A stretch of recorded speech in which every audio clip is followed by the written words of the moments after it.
back to this week's episode of Thoroughbreds Declassified. My name is Nikki Morris, and I'm joined today by my co-host and father, Ryan Campbell, as well as my husband, Justin Morris. Now, this week was quite the fun week for us. First off, we want to thank you guys for taking a listen to our first episode. Like we had said on that episode, this project has been 2 years in the making at the least. So it was really cool to finally have like a final product from that. So, Dad, what did you think about having our first episode out for the podcast? It's actually been really amazing with the response that, people have reached out to us on other social media platforms. Had people come up in places that I was at this weekend saying, "Hey, what's this I'm hearing about a new podcast?" So, yeah. We've had really good response to the shorts that we've been putting out. And was really pleased with the number. When you're trying to build a YouTube channel, the views and the subscriptions come really slow. So, we're dedicated to this for the next, definitely however year. Long we need to be. Yeah, definitely year before we even know, hopefully we build our subscription base a lot quicker. But, it usually takes about a year to build your subscription base on YouTube. So I'm going to expose him a little bit. Now, when we filmed this podcast on Wednesday, I told him it took me typically about 2 to 3 days to edit a podcast just because I like to take my time. But I had this gut feeling, and I have this little co-host behind us named Benny that I totally forgot to introduce to you. But Benny and I had this feeling that I was going to wake up and he was going to have the entire podcast edited. Now, is that what happened? It is what happened. I had 90 to 95% of it edited by 4:30 in the morning. You don't sleep. Well, I slept a little bit because it was a big day the next day. We need photographic evidence because I'm convinced he just operates on no sleep ever. Yeah. And, I had a few graphics I needed to make that I didn't want to make in the middle of the night if I'd already had those graphics made up because, one thing we are doing is trying to focus on the production quality of the podcast. So, we did get that, and it allowed us to be able to upload it on Wednesday. Yeah. So we're going to see how quickly this one comes out. This one, because of everything else is going on, we probably won't be till Friday that this one gets uploaded. Yeah. Cool. So if you were watching this on Friday, hi, hope you had a fantastic week. But if you're watching this on Thursday, my ADHD kicked in. Listen, it's fine. We're a neurodivergent family. It's great. It makes things a lot more interesting. Yeah. Speaking of things being more interesting, and you already referenced it a little bit, you had kind of a fun week last week. Talk about a little bit of what you did. It was a fun week. It was the annual Indiana Thoroughbred Owners and Breeders Association yearling sale for Indiana bred and sired horses. Friday night, we had the preview where prospective buyers could come in and inspect. We had 80 horses in the sale. From that, the next day was the actual sale day. Started at noon. The purchasing was phenomenal. Yeah. They actually sold 60 horses for a total of $550,000, which is really what they said. I think it was a 40% increase in sales price from last year. Wow. Okay. Which is good. Yeah. Did notice that there were new buyers at the sale, which is something we've always wanted, is to kind of bring this sale a little more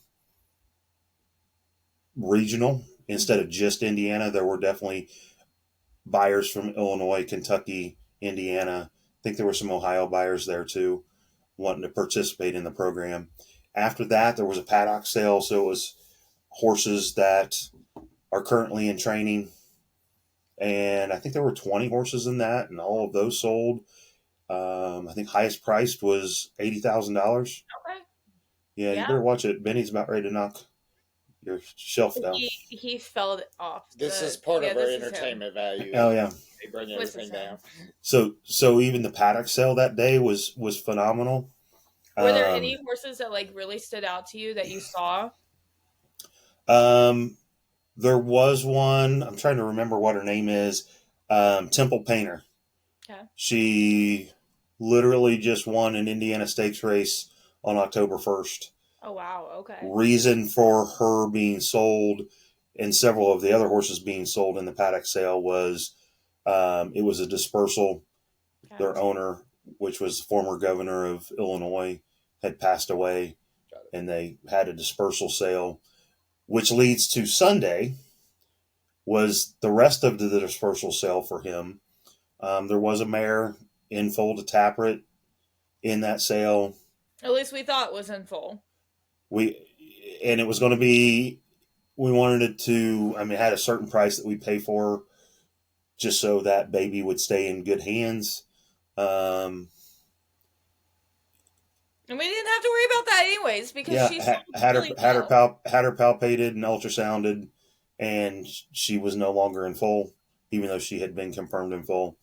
So didn't have to make a bid on her, but she still went for a significant amount of money being open, and would have went for even more money if she was in full with one of the top owners in the state. So and even that's at that, really what you want. We wouldn't have had to buy her. Especially, in our position as stallion owners, when we see a mare like that pop up in the sale, I think these regional sales can be kind of, you either are going to get good money for him, or you may be like in a situation where we thought we could have been, where we were going to have to buy a mare to ensure that the baby had the best shot to get to the track. But it's really cool when you see mares go through and they get picked up by someone who is like a top owner or a top trainer in the state, because that horse is going to live a good life. It's going to be taken care of, And, if we had purchased her because of the situation, she was a mare that was going to be multi-purpose for us. I know he's really active. Did you give him catnip today? No, this is just him on a regular day. I'm just waiting for him to climb your flag. Oh, he's going to. Yeah.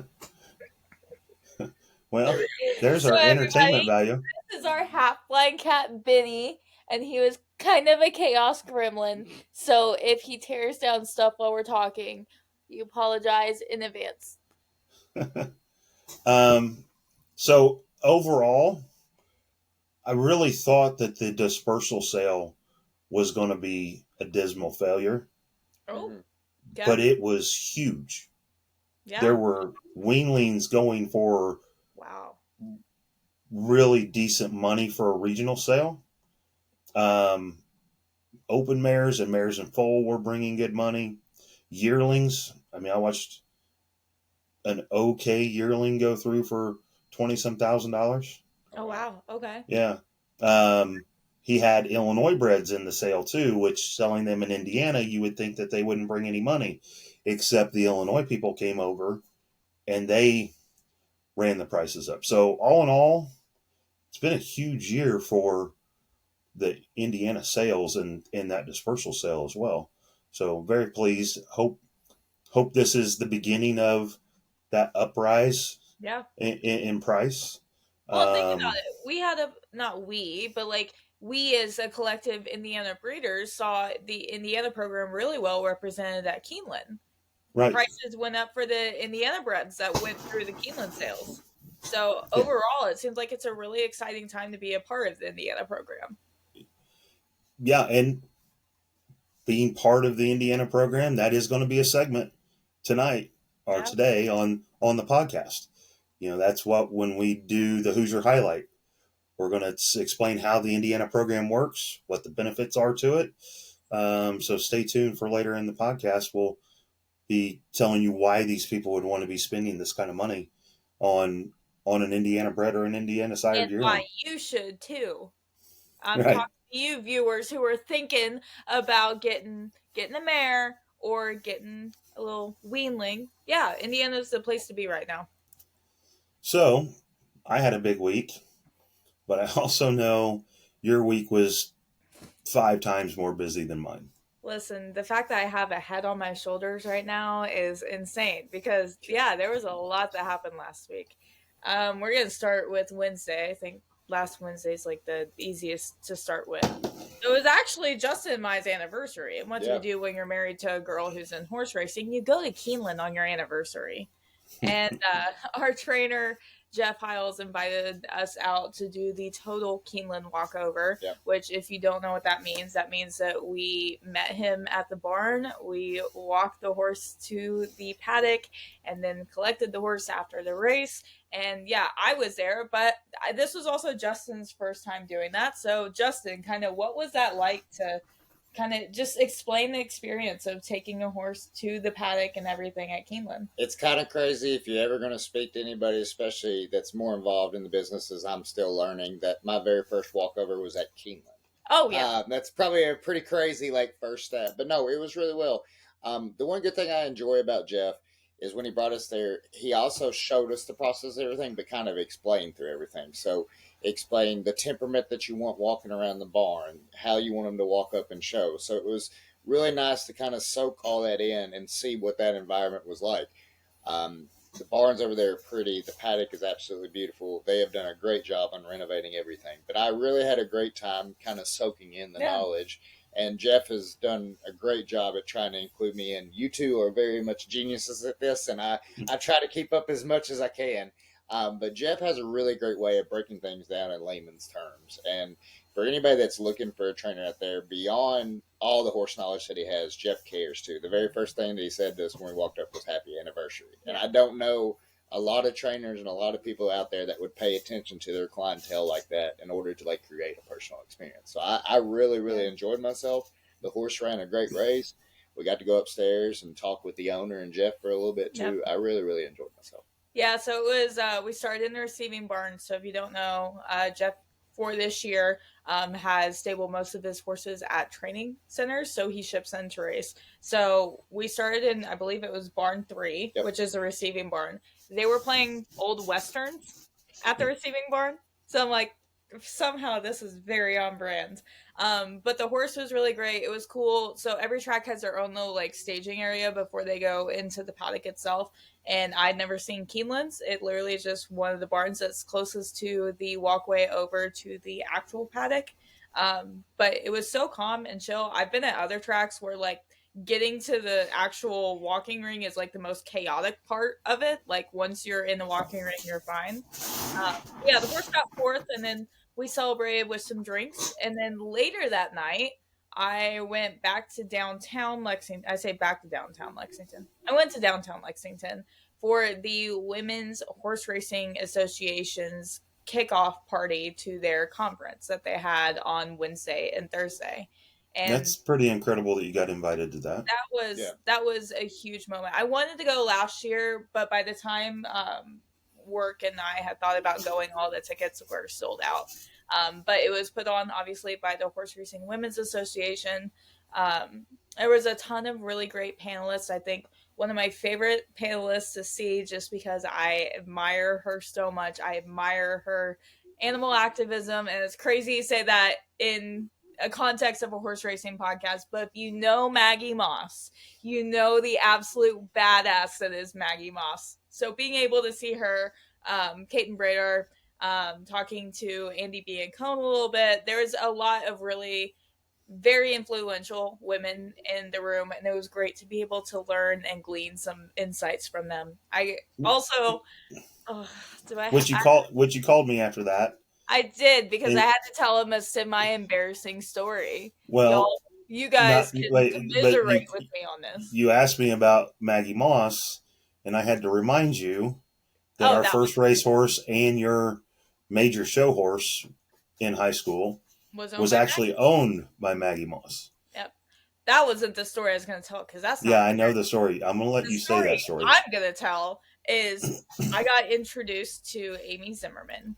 And if you don't know Amy Zimmerman, I believe now she is a higher up at First. She's just incredible, very creative, and she's the mastermind behind a lot of some of the most impactful horse racing productions, including a show that I grew up on that I did not realize she was behind. So I was talking to Amy Zimmerman, and we were talking about what type of content I like making, and my why as to why I make horse racing content. And I explained that I was heavily inspired by a show that I grew up on as a kid called Inside Information. This is where I screwed up. I said it was on TVG.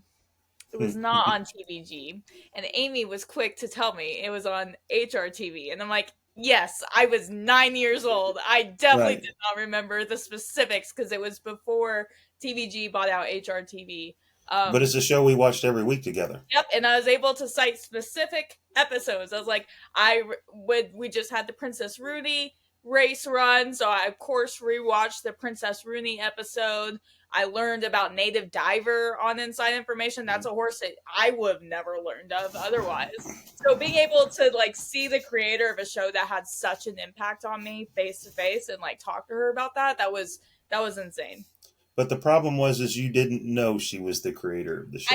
I did not know. No, I did not. But it Until was she really told cool you. in hindsight. Yeah. Until she told you she was the creator of the show.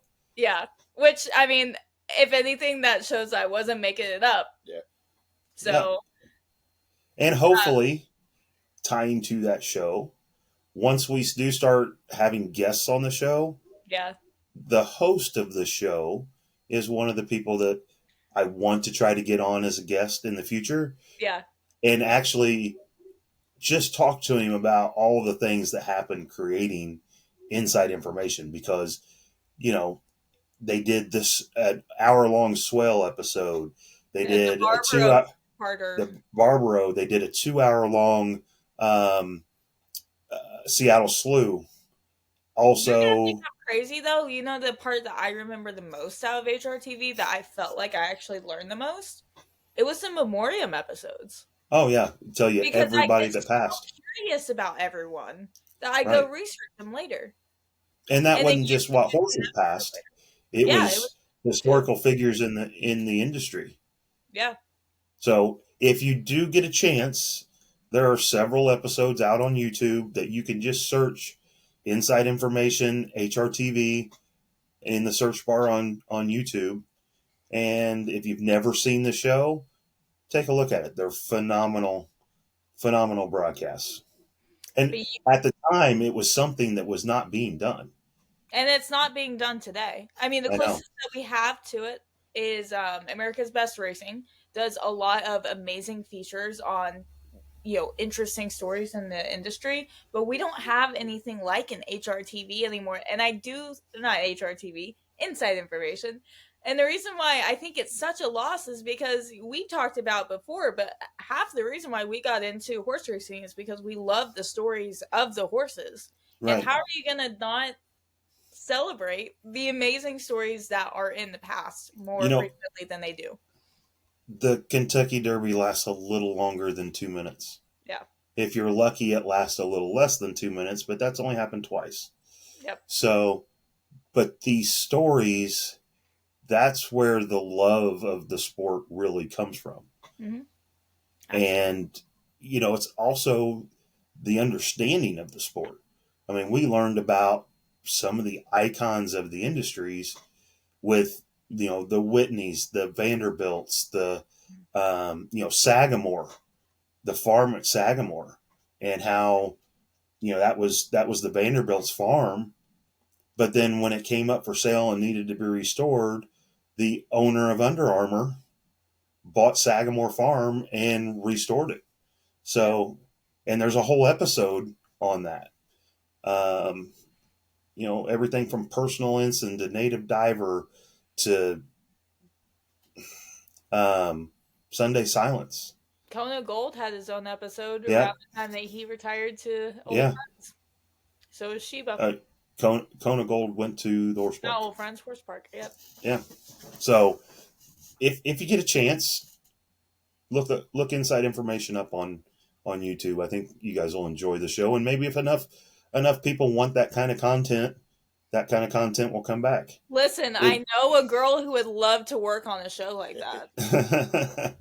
That's like my dream. You know, maybe that's something that we can incorporate into this podcast at some point in time, is some of the history of Calumet, certain horses, certain trainers, certain owners. Yeah.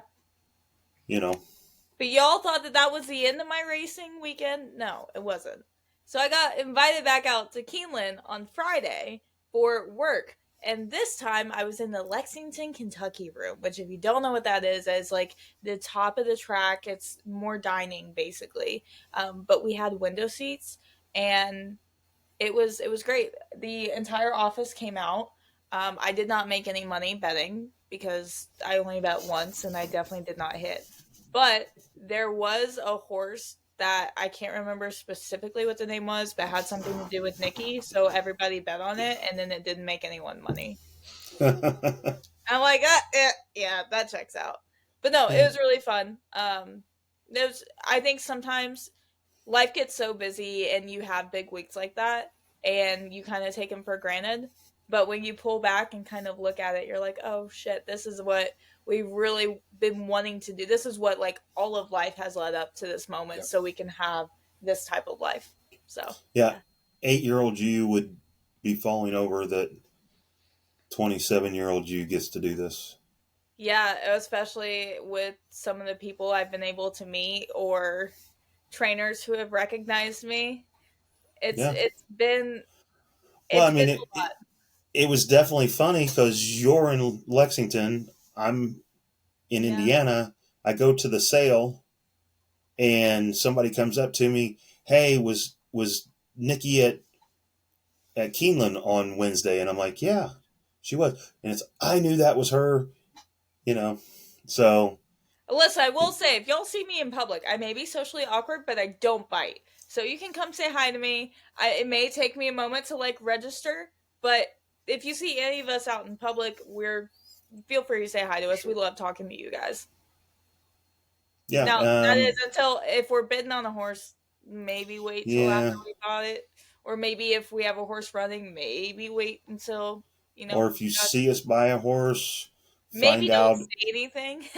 Yeah. Find out whether I actually knew that we were buying the horse or somebody continued bidding after I stopped. If I may have to swear you to secrecy if you come up and say something. Yeah. Which that exact circumstance has happened this past January. And it was a very good decision. This has happened multiple times. Every single horse that I have done that on has been a good decision. So I just got to trust my intuition, Yeah, we actually, funny story about that. When Nick was younger, we're at one of the Indiana sales and they're like, okay, you can't take your truck, you can't take your trailer, and you can't take your checkbook. We still bought a horse, had to get in the car, run all the way, an hour back home. Who was that? That was Chili. Oh, yep. Oh my gosh, I remember that. Yeah, had to go get the checkbook and get back before the family of Forbidden Apple. Right. You couldn't pass that up. Yeah. Well, it wasn't that she was from was the second Dan Forbidden Apple. Yeah. That's what it was. Yeah. So, yeah, made a 2-hour round trip to be able to get the checkbook to get back to the sale before the day closed so that we could write the check for it, and then got the trailer and picked her up the next day. So basically, I'm dangerous. Don't take me to horse sales unless you really want to spend your money. I've heard I'm really good at spending other people's money. Yeah. Yeah. Yeah.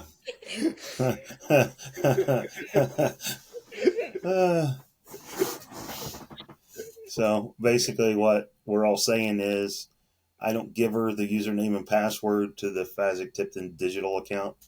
I know all of your usernames and passwords anyways. It wouldn't do anything. Yeah. Yeah. And it's not good. He's going to go, listen, I know his rotation, so I know which one to go to next. You might. Yeah, you probably do. So, well, we'll just do a little preview of what we're going to cover this week. One of our segments is going to cover 3 horses per race for 2 of the Breeders' Cup races. Kind of put Nick on the spot on which 2 that I pick.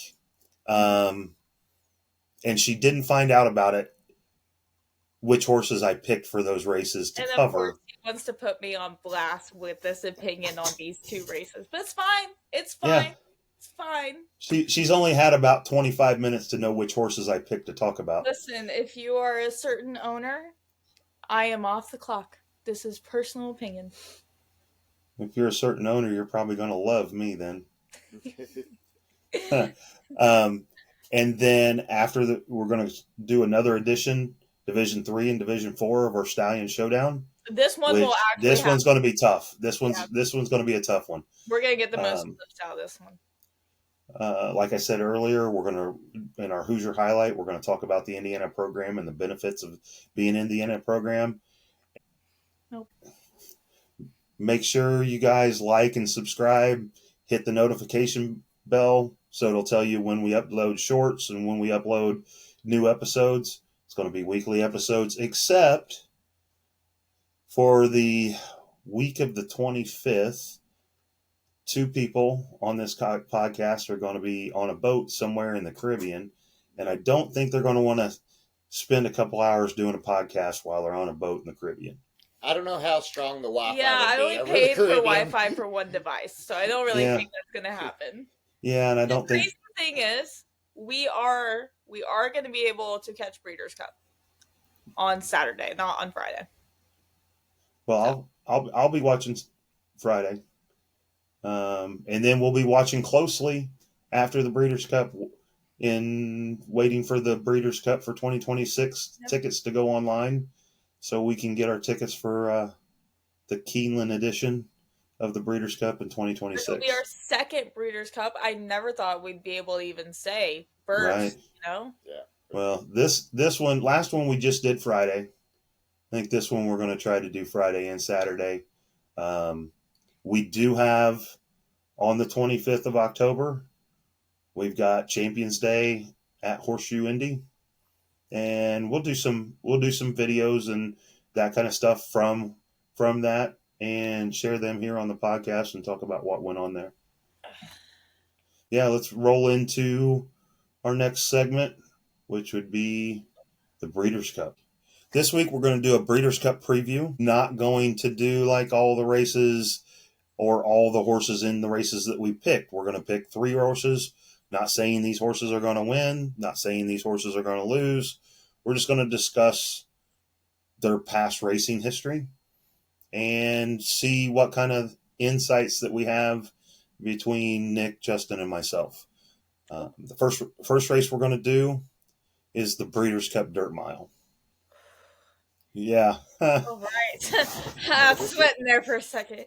Yeah. So the 3 horses that I picked, and like I said, Nick and Justin didn't know which 3 horses until about 20 minutes before we started the podcast recording.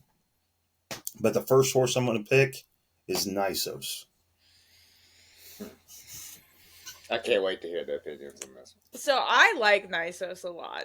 I like him a lot.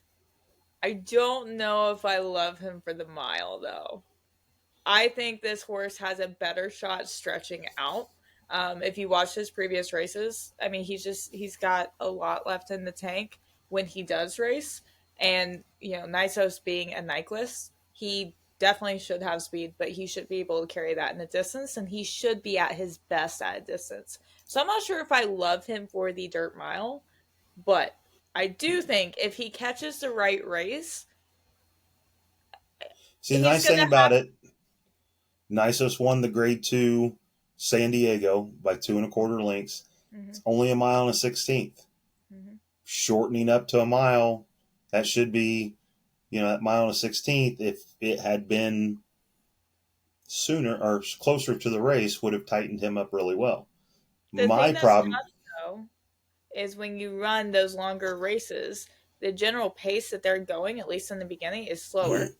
So he benefited from a little bit of not having to go as hard for that mile and 1/8. And that's where I think when you come against some of the toughest milers in the world, good luck. My problem with Nisos is he hasn't raced since July. He was supposed to race, I believe, what race was that? Out in California, about He was supposed to 3 be in weeks ago. the Classic. Yeah, he's supposed to be in the Pacific Classic, and he scratched from that race. You know, when he is in the race, you know, he won the San Diego by 2 1/4. He won the Triple Bend Grade 3 by 5.5 lengths. So he's devastating when he's there.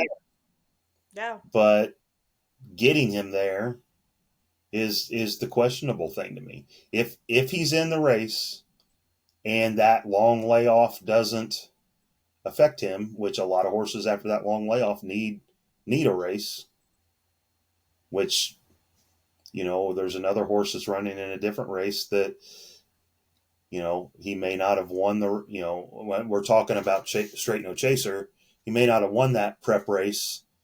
I think he finished second in that. Third. Yeah. But he needed that race to tighten up for the Breeders' Cup Sprint. And I think Nysos is going to be hurt by not having that tightening up race.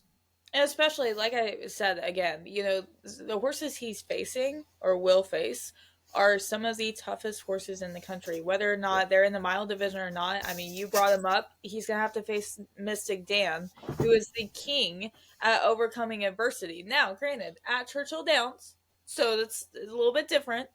But when you're facing horses as gritty as a Mystic Dan or even Locked, you know, you're going to have to bring your A game. And you bring up a great point with him not having that prep race. You know, are we going to get the A game or are we going to get like the B+ game? And you brought him up. So we're just going to roll right into him. Yeah. And that's Mystic Dan. I know Mystic Dan's kind of been all over the place this year. Yeah. He, you know, hadn't won since the Kentucky Derby. They tried him on the turf, and honestly, I don't think he did bad on the turf.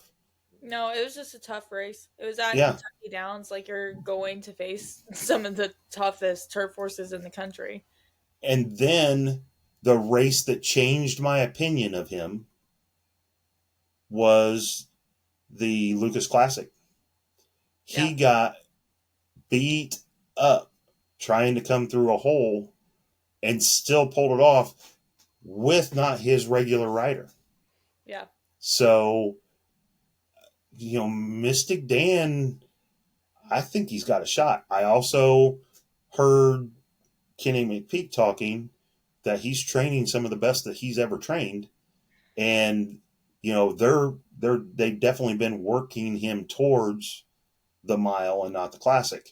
So, you know, all of his training routines and everything has been for that. They tightened him up with a little bit longer race, you know, going the mile and an eighth in the Lucas. You know, I like that tightening up race. Now, we got to go even before his even racing career. I mean, remember, Mystic Dan is by Golden Sense. And if you don't know, Golden Sense was the first horse to win 2 iterations of the Breeders' Cup Dirt Mile. He is like a god of the Breeders' Cup Dirt Mile, basically.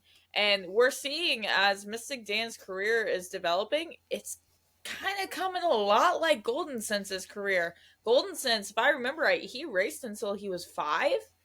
I think you're right on that. Yeah, I'm pretty sure it was 5 because he had to get 2 iterations of the Breeders' Cup Dirt Mile, and he still ran in an iteration of the Classic. So the more he is training, the more I'm excited about him. The one thing that gets really kind of tough, though, about Dan is some horses really love a specific track. And you do have to wonder, does he really love Churchill Downs, or is this evolution of Mystic Dan, is this what we're gonna see at Del Mar? Well, let's bring up a horse from the past, somebody who had an inside information about him, and that's Lava Man. Yeah. Lava Man was the king of California. If he ran in California, you better have him pick first or second in a race because he was that good. But the second his feet went outside of California, he wasn't the horse that he was in California. It's almost like he had like a map and knew exactly. Yeah. If I step 2 miles over the California border, I'm not running. You know, and maybe that is the case with Mystic Dan. He loves Churchill Downs. But I don't know. I think he's grittier than that. Mm-hmm. I think he's matured a lot from his 3-year-old year. And it's, I hate that he's going to stud because I think his next year would be even better. But one thing that we talked about in the first podcast, first episode, was how you don't have to be a billionaire to be able to be successful in the sport. Mystic Dan was a cheap breed. I think Golden Sense advertised stud fee at the time was $10,000. Still is. The mare was a mare, if I remember right, that they claimed. So she right. wasn't like a total knockout either. Right. But sometimes we talk a lot about how sometimes you'll see like these big race mares being bred to the best stallions on the market, and how sometimes it just seems like logically breeding the best of the best should produce the best, but it actually produces a turtle. You're kind of like, what just happened? Sometimes in these situations, you'll see the mid to the mid producing great stallions. I'm not saying that Golden Sense himself is a mid, but in terms of he was a $10,000 stud fee. He was a miler son of Into Mischief, not a classic son of Into Mischief. Right. That, it's just really cool to see. It goes back to another horse from the past. Mm-hmm. Winning Colors was a great race mare. Yep. They bred her to some of the leading sires at the time and couldn't produce a racehorse. Yep. And then they bred her to Orientate, yep. Which at the time was a $5,000 or $10,000 stud, mm-hmm. and that was the only real racehorse she ever produced. Yeah. So, like we said, a little bit of luck, a little pixie dust sprinkled on top of it. You don't have to be a billionaire to be successful in this business. And then sometimes you have a situation like Rich Strike or California Chrome, and you're just looking at it, and you're like, what just happened? Yeah. That could happen too. But in the case of Mystic Dan or whatever, I'm with you. I'm kind of a little disappointed that, I do think his career is probably going to end. I don't see, even if he were to win this race, I don't see them holding out another year on him. Yeah. It is over. It's already been announced. We'll cover that in our industry news later in the podcast. Yeah. But he's one that I wish could have stayed around a little bit longer than just this year. Go ahead. Go ahead. I'm going to go bold here. I think this is a one-horse race, and I think it's with Mystic Dan. Okay. I understand. So, I agree. Yep. I don't agree that it's a one-horse race, but I do think Mystic Dan's going to pull it off. He's just gritty and tough. Adversity does not affect him. Yep. And that's one of those things I think, like you said, I think he's really coming into his own now, which is kind of sad about not coming back. But it's amazing the talent in that horse. And I think even if he has an 8 out of 10 race, he can beat a lot of that field 10 after 10 out of 10. He's done something a lot of Kentucky Derby winners recently haven't done. He's won a come back for a 4-year-old career. Ironically, he won after the Derby. Most of the time, they don't even win after the Derby. Mage. Mm-hmm. Mage, Rich Strike. Ironically, that crop of 3-year-olds that ran in the Kentucky Derby last year has been one of the first crops that have had multiple horses come back and run a 4-year-old career, because you have Fierceness, you have Sierra Leone, you have Mystic Dan, the Japanese horse. Forever Young. Yep. Forever Young, who's supposed to be coming over for the Classic, when we don't have confirmation yet, but he did do his tightening race. So we're not talking about the Classic, but those horses are all going to meet again and then be able to face the best of the 3-year-olds this year. I just love that we do have so many left over from the 2024 Triple Crown season, because I feel like we haven't had a lot of that lately. And I think it gave us a lot of really cool horses to root for. I think part of it was, there wasn't a clear standout last year. It was a lot of horses maturing and a lot of horses who everyone kind of figured that their best years would be for. So There's only one So- on there that I'm like a little sad is not running this year, but we're having a baby by him next year, so I'm not too sad. Well, and the surprising thing, and we talk about Kentucky Derby horses running at 4. Most of them never run at 5. But we've heard a lot of stud fees, almost all of the stud fees being announced, and who is standing. And there is one significant horse that has not announced retirement to stud in 2026. Fierceness. I think it's because he's going to have to do a whole hell of a lot more to earn a stud career. But, now, if you haven't figured this out, you'll find this out on this podcast. I am Fierceness's number one hater. Always will be Fierceness's number one hater, even though I think I've got a painting of him hanging up in my living room. Right. I say it's not him, but I'm pretty sure it's him. It's just, horse. Yeah, well, he shows up sometimes, or he doesn't show up, and his owner does not help. Yeah, but it would be kind of neat to see him come back as a 5-year-old. It would be cool to see him come back as a 5-year-old. That is, he's done enough to get a stud career. Yeah, I mean, I think he had to get that Pacific Classic win. Yeah. But, yeah. But, all the major stud farms, and the one that I thought he was going to go to was Ashford. They announced it, and he's not on the list. So it would not... City of Light, isn't he? Yeah. So you wouldn't see... Because you'd also wonder if Lane's End would pick him up. Well, when he did his layup after last year, it was at Ashford. That's why I figured... Oh, I thought it was only Sierra Leone's layup. No, it was both of them. So that's why I figured Ashford may have some hooks. So he needs another stallion to go there. Yeah. So let's move on to the other one that you talked about. We do this rabbit hole stuff. We kind of talked about it. We're a lot more comfortable with the podcast format now. So you're getting some of this stuff that Nick and I usually do on the phone and nobody gets to hear. But the next one's locked. Put a breathalyzer to our conversation because it never goes in a straight line. Right. So the next horse for the Dirt Mile is locked. I'm going to start out. I like the horse. Don't get me wrong. But it's another one. Is he going to give you your A game? Is he not? I kind of throw out the last race that he ran because there was only 3 horses in the field. Yeah.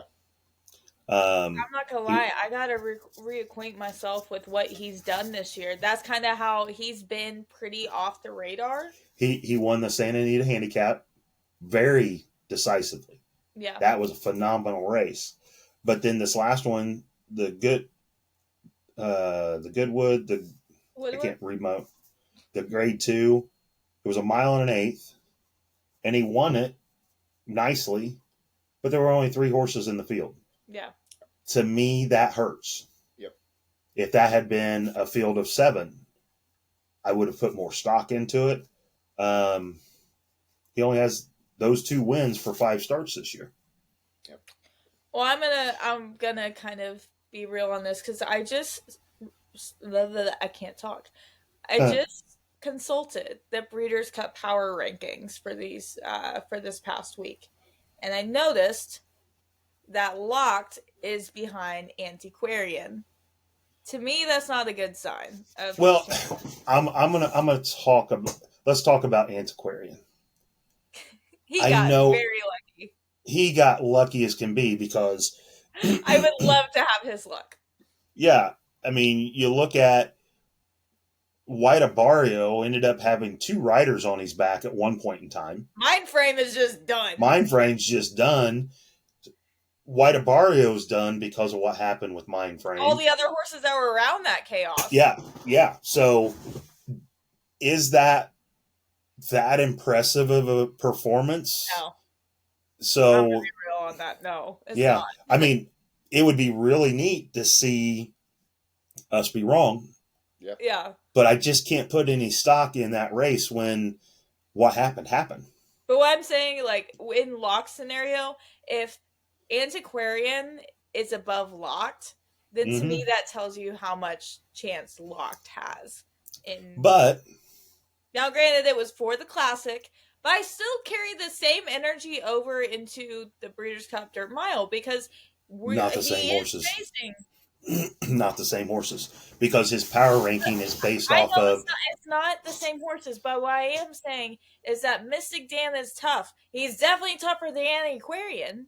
Right, but Nysos is tough. So, like, I just don't think the horse has a shot against those two. yeah, it depends on.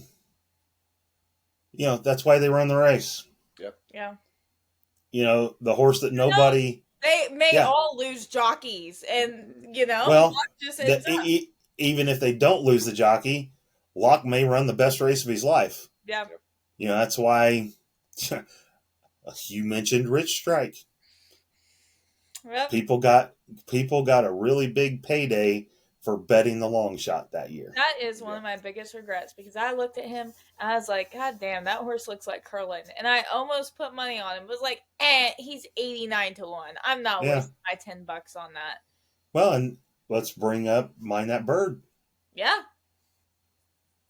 So if Locke puts together one of the best races of his life, which personally I think the Santa Anita Handicap was the best race of his life. Yeah.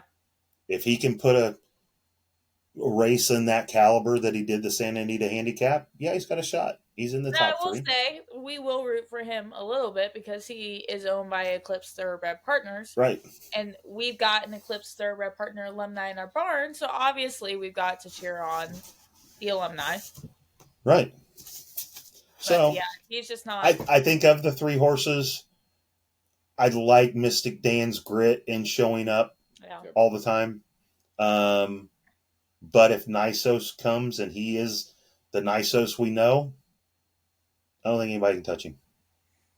I'm kind of with you on that. And then obviously Nysos being, they trained by the King of Del Mar, Baffert. Yeah. If there's anybody who's going to be trained up perfect for this track, it's going to be Nysos. Baffert won me some nice money last year. I placed I don't think you're going to get that moment again this year. A win-place show on the three Baffert horses in the race, and they finished first, second, and fourth, and it missed by a nose for fourth. It was one of those. I took the Baffert strategy, so you always have to take that into play. But it was in California, and there were only 5 horses in the race. That is true. That is ultimately my problem comparing East Coast horses with West Coast horses. No, that was the Breeders' Cup. I was joking about that. It was kind of throwing shade at California racing. Yeah. We are from the East Coast or Midwest style of racing. I end up cheering for a lot of the California horses. That's just unfortunately. I know, but I like California. California consistently has smaller fields than what New York, Florida, Kentucky has. Especially, we're not talking about it now, but we will be here real soon when it comes to Kentucky Derby preps. Yep. Those California horses, they're running against 5-6 horses. See, I think the Kentucky Derby Trail is really where it becomes tricky. I feel like Breeders' Cup, for some reason, is just a little bit more.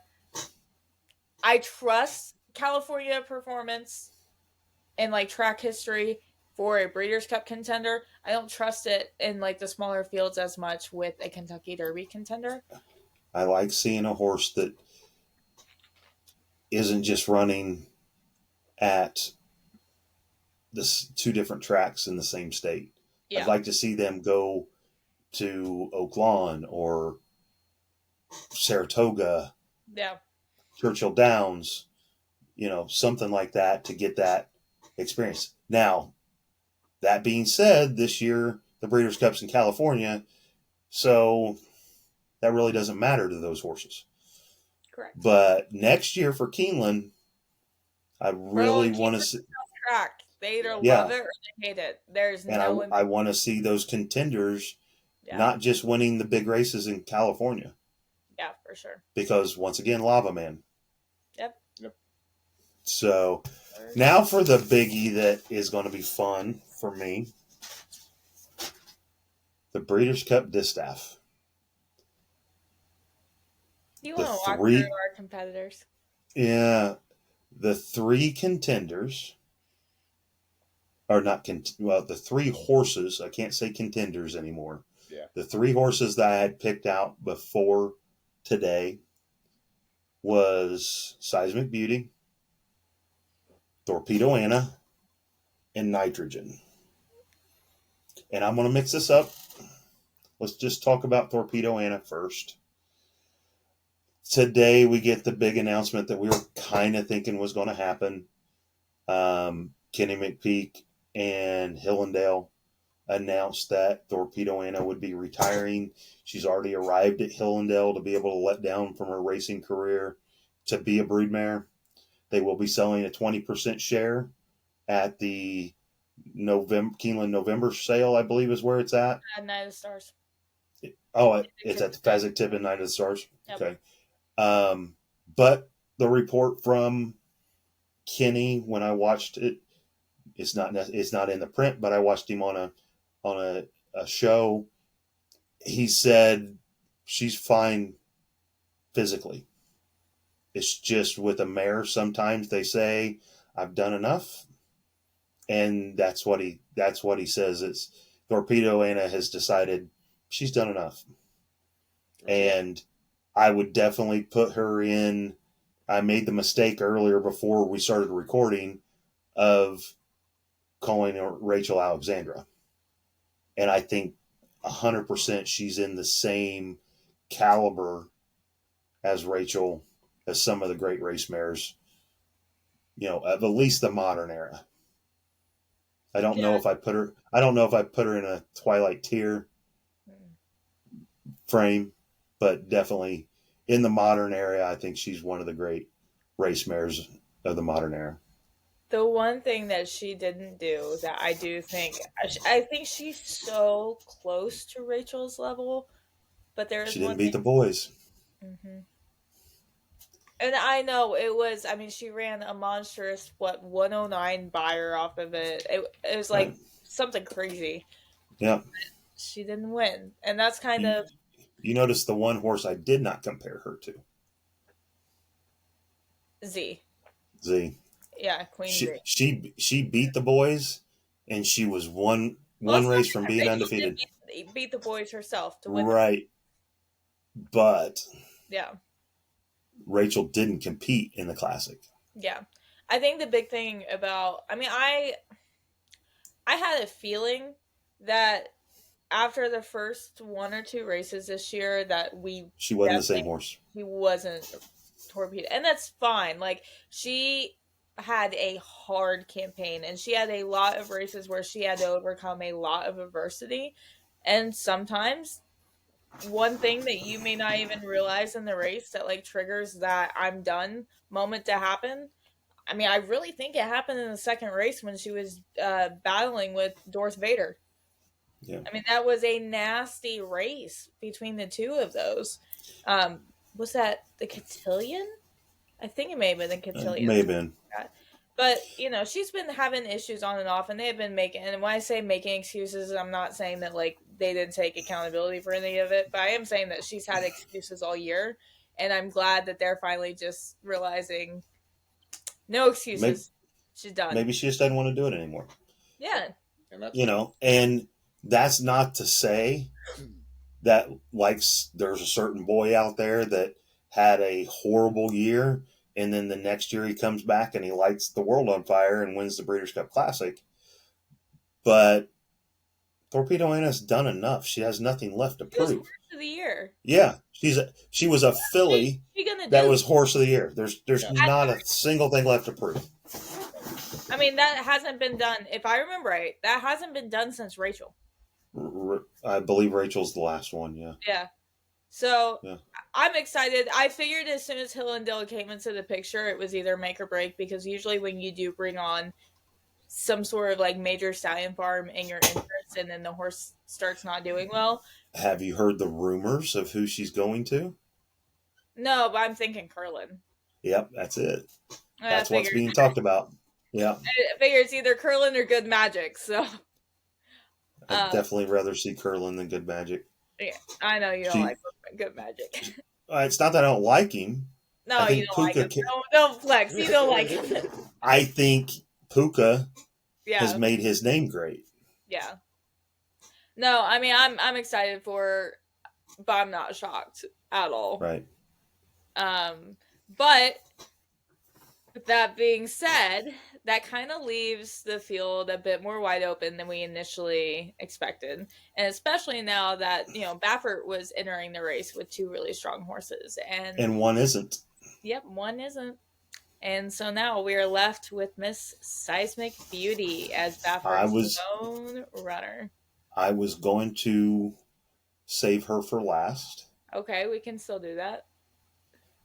What about Nitrogen? Let me get my notes here. She won the Alabama. Yeah. By a length and a half. I don't know if she's a better dirt filly or turf filly. I think she's exceptional on both. She beat Good Cheer. Yeah. In the Alabama. Good Cheer has also been struggling. Now, she was second in the Spencer. Got beat by a head. This filly by Jin. Yep. This filly was a standout on the turf. When she had her big, I believe it may have been the Alabama, it was a big toss-up of whether, right. If I remember right, she's maybe Not This Time. It's one of those more versatile sires that they can run on anything. Right. So, I like her. I don't know if she's Seismic Beauty, level yet. And I don't know if that top level is going to be on dirt. I really like her on the turf. Yeah. I see her in Win Place Show. Yeah. We're not talking about her, but I almost like Jin better than her for this. Could be. But I think it's a one horse. I honestly think it's a one horse race. And that's when the one horse that I think it's a one horse race with is Seismic Beauty, who, if I think I'm right, she's had the highest speed figure of any filly or mare this year. Yeah. And then it was higher than most of the boys, I'm pretty sure, too. Yeah. If I remember right. She and the Clement Hirsch, well, basically, all of her wins have been wired. Who is the Winchell Thoroughbreds horse? Winchell just had, around the same time that Seismic won. Actually, it may have just been Sierra Leone that ran it. It was one of the major older 4-year-old horses ran a 108, and she ran a monstrous 109 or 111 or something. I thought she did a 110 or a 111. Because didn't Rachel do a 109? Not Rachel. Torpedo Anna, yeah. So in the Travers last year, she did a 111. I'm pretty sure Seismic did a 110 in the Clement L. No, I mean, okay. But that's the highest Torpedo Anna ever had as a speed figure. Now, so she beat Copian and Royal Spa. Copian was coming in the Clement on that race. Yeah, but she still beat her by a length and a half. Oh yeah. Going, what was that race? Mile and an eighth. Mile and 16th. Yeah. The Santa Margarita, she went wire to wire and won by 5. I think that's the race that she got the 110, 111 speed figure. I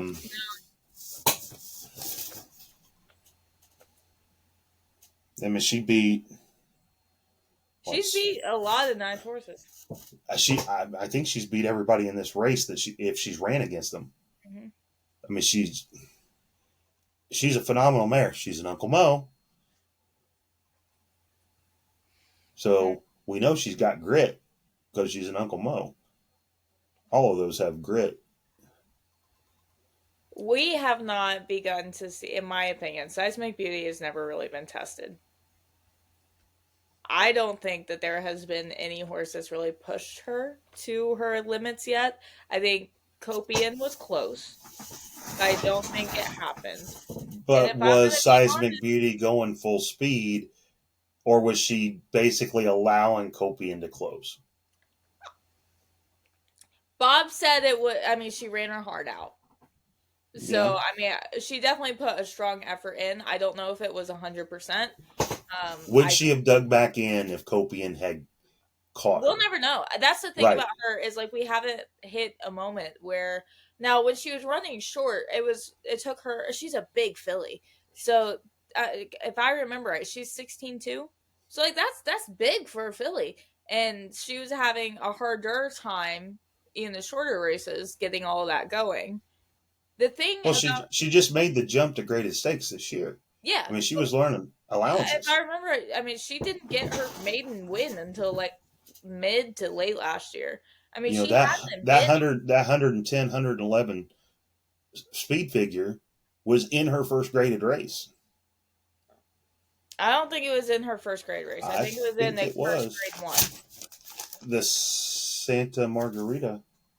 I think was her first graded stakes.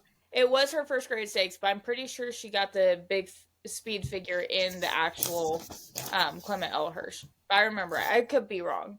Now Clement Hirsch was the last race she ran. Yeah, I know. The big speed figure came this summer. Hang on. I'm verifying this. Yeah, but I think it's. I do think it's the one horse race. It's hers to lose. I'm going to go out on a bold prediction. I think she wins it by 7-8+ lengths. I don't think it's particularly. That's bold. So the Clement L. Hirsch was the race that she had the 110 fire speed figure in.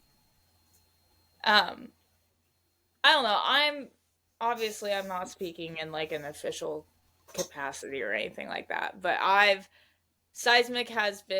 known of Seismic since 2023, and seeing the journey that she's kind of taken her owners on. I mean, she's been through a lot, and I'm just happy that she's, like you said, she's an Uncle Mo. She's got a lot of grit. She's had to have a lot of grit to get to this point, but I really think that, I think this is her race to take. And I'm really excited for the partners if that is what happens. My bold request would be that she comes back next year, no matter what. You don't need to say anything. I'm not saying a damn thing. But with her quality, would love to see her run next year. Here's an interesting question for you both. Do you think if she wins this, like I think all three are expecting her to do you think she can go on a Torpedo and a run herself? Not for Horse of the Year. That's going to be between Sovereignty and whoever wins the Classic. For that one. Wrong year for her to be in the running for Horse of the Year. Oh yeah, I definitely opinion. don't think she's going to be in Horse of the Year. But does she get better with age? I would say she does. Could that she really has 4-year-old years where she. So she's 4 right now. Or 5-year-old. Yeah, that'd be her 5-year-old. Now here's the thing, and a lot of people probably listening to this don't understand this. You're more likely to see a filly or mare run longer than you are a colt that has a projected stallion career. Look at Zenyatta. Some Beholder ran till she was 6 or 7, maybe 5. So it's more likely to see a filly or mare have an extended career. And in some ways, that's why I kind of like really looking at the filly and mare races, because you're probably going to have them around longer than what you are a Sovereignty or a Journalism, which neither one of them have announced a stallion career. I don't think that we're going to hear stud announcements. But I can tell you, I have not seen Darley release their roster for next year, and that is where he would stand. Sovereignty is owned by them. Retired this year. You don't? Nope, I don't think he's getting retired this year. It would be awesome if he doesn't.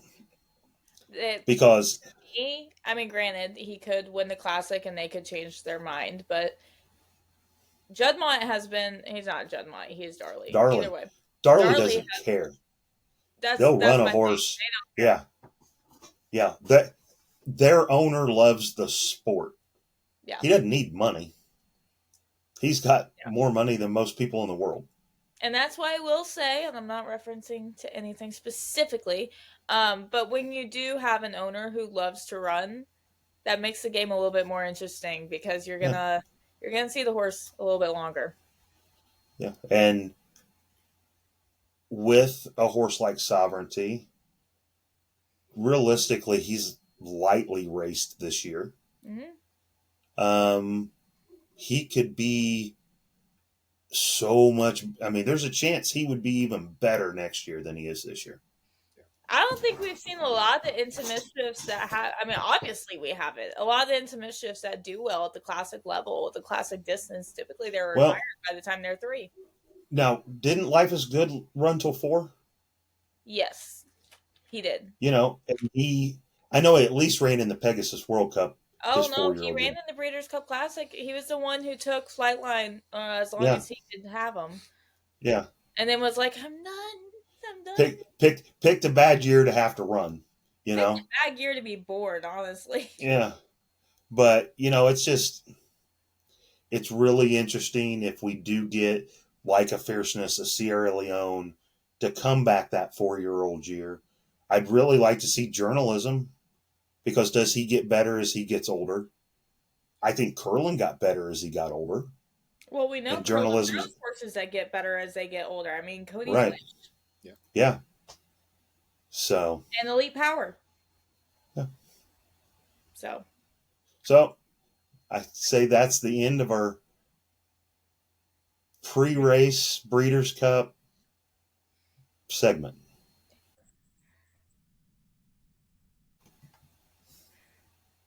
Ladies and gentlemen, viewers of all ages, you have now reached the time of Thoroughbreds Declassified, where the drama takes over. Introducing round 2 of the Stallion Showdown. See, I used to be a ring announcer. I can still do that. Hey, this week's edition is going to be Division 3 and Division 4. I'm ready to fight. I think she's right that the drama may happen because all 3 of us had time to look at it, not discuss it, but I know there's definitely some differences of opinion between Nick and I on these horses. Oh, absolutely. Let's get it. So, Division 3 has some of my favorite horses of all time. Has some very strong historic horses and some current ones as well. Yep. It also has some of the easiest ones, though, too. I'm not going to lie. Yeah. Like our first one. Our first one. Bold Ruler versus Affirmed. The Sire of Secretariat versus the 1978 Triple Crown winner. Also, Bold Ruler is great-grandsire of Seattle Slew. Yep. So your 1977 and 78 Triple Crown winner descend. Well, no. Your 1977 and 1973 Triple Crown winners both descend from Bold Ruler. But Seattle Slew is who actually carried that sire line on. Yep. It's easy for me. I don't really want to build up the drama too much. Bold Ruler, hands down. So many years as leading stallion. The horses that not only he produced, but his sire line is still highly active through Seattle Slew, down to AP Indy, down to Pulpit, down to Tappet. I think hands down, his son may not have won his division, but he's going to definitely win his. Yeah, I mean, I think this is just, it's easy. Bold Ruler, definitely. One thing I want to know about Bold Ruler, though, is he definitely is the horse that we can thank for our breed being a little top-heavy nowadays. If you look at he's chunky. Bold Ruler, you can see he's a really chunky boy with a little bit narrower legs. I would say it's a mixture. Yeah. between him and Mr. Prospector, who kind of gives that quarter horsey build. Well, you also have to, and he's not on here, but also when you look at Native Dancer, I mean, he definitely impacted the leg conformation of horses. But So who it's was just interesting. who was Native Dancer by? Or who did he produce? The Native Dancer is by Raisin Native, right? Right. Who is Sire line Affirmed. Yeah. And Sire line Mr. Prospector. So maybe it all jumps back to Raisin Native. It does. And it, we had Nazrula on, I think, last week. Yeah. Bold Ruler's built an awful lot like him. Yeah. So just if you are a newer follower listening to this and trying to learn more about why your horse is built the way it is, typically nowadays I do say that Bold Ruler is probably a huge influence for the way the modern American Thoroughbred looks. I think he's got an argument. He may not be the top, but he's one of the top influences. Oh, for sure. If not, probably top 5. Like, I know people make this joke about, oh, there's a secretariat and everything. Fine, whatever. There's Bold Ruler and everything. Yeah. Because if you don't have secretariat, you're going to find another way to have Bold Ruler in there. I had this stat, but I don't have it in front of me, but the number of times that he was leading Sire is amazing. Yeah. I mean, it's absolutely amazing. Young. He didn't, like, if I remember, he was maybe 18. He was not alive when Secretariat won the Triple Crown. Can you imagine what his crops would have been after Secretariat? Yeah. Yeah. Crazy. Yeah. And you got to remember back in the time, the majority of the horses that were bred to a stud, he was owned by the Phipps. Yep. The Phipps dominated the mares that went underneath him because they didn't breed 200 mares a year like they breed now. They may have bred 60. Crazy. So, and to breed 60 mares a year or 50 mares a year and have the impact on the breed that he does compared to horses now that are breeding 150 to 250 mares a year. Yep. So, let's go to the second one. I think this is also an easy one. Easy. Some people may not realize who the first horse is, but he was perennial leading stallion in Europe. Yep. Just, isn't he the Sire Frankel? Yep. Yeah. He is a Sire. Who is right up there for one of the greatest racehorses of all time. Galileo is basically Europe's Into Mischief. Yeah. Which I honestly do believe Frankel will eclipse him. Yeah. Because Frankel, I think his freshman year or freshman crop, once they turned into 3-year-olds, he was the leading stallion at that time. So now I got to check one thing. But for this one, Munnings is an accomplished horse. He's had horses like Jack Christopher. They do really well. Justin owns a Munnings. I guess by proxy, I technically do too. But obviously, Galileo definitely takes over on that. Yeah, and Munnings is a Speightstown, probably the most successful Speightstown. Yeah. That stud. Phenomenal horse. Always does well in the sales.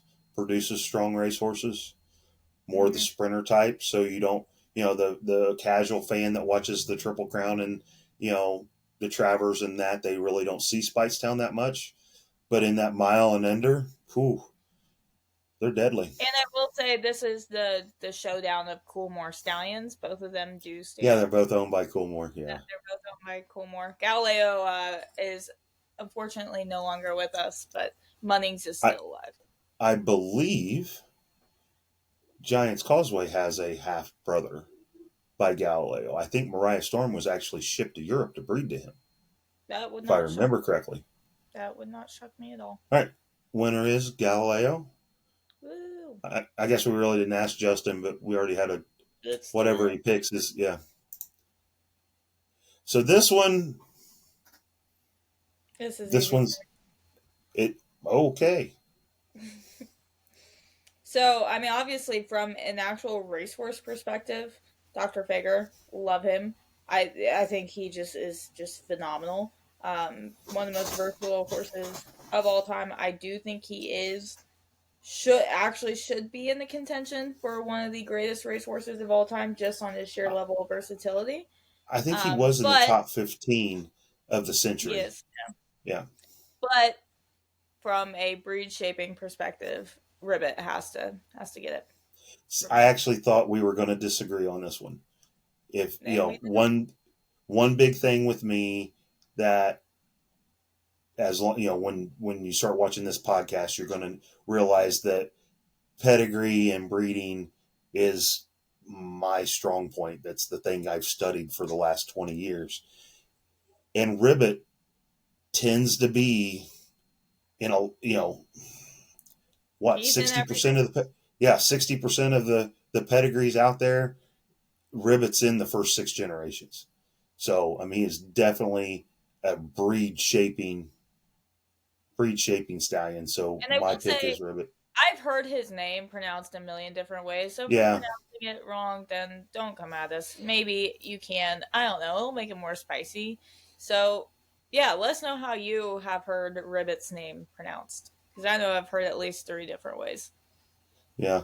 And it's been long enough ago. There's no real recordings to go back and see. Ribbit, Rebot. Yeah. I like Ribbit because if I had a son or daughter of Ribbit, probably would have named it Froggy. I'm pretty sure he has a son named Bullfrog. Bullfrog, that'd be awesome. Yeah. So Ribbit wins this round. Everybody agree? Ribbit. Yep. Ribbit. Mr. Prospector versus what I call Nureyev. I've heard it multiple ways. I'll actually go first to see if maybe we can. I don't know if y'all both are going to agree on the same. For me, it's Mr. Prospector. I think he reshaped American pedigrees. I think it's not even whether it's for the good or the bad. We're not going to discuss on this podcast. It's reshaped, okay? When you make an impact, whether good or bad, it's an impact regardless. So I'm going to go with Mr. Prospector now. Mind you, I don't know as much. Please do the pronunciation of the other horse before I butcher it like last Nureyev. week. Nureyev. I don't know a whole lot about Nureyev. I'll be transparent, but I have heard Mr. Prospector time and time again. I've seen him on a lot of pedigree pages, and like you said, whether it's positive or negative, I do think he's made a profound impact. So I'll take it from here.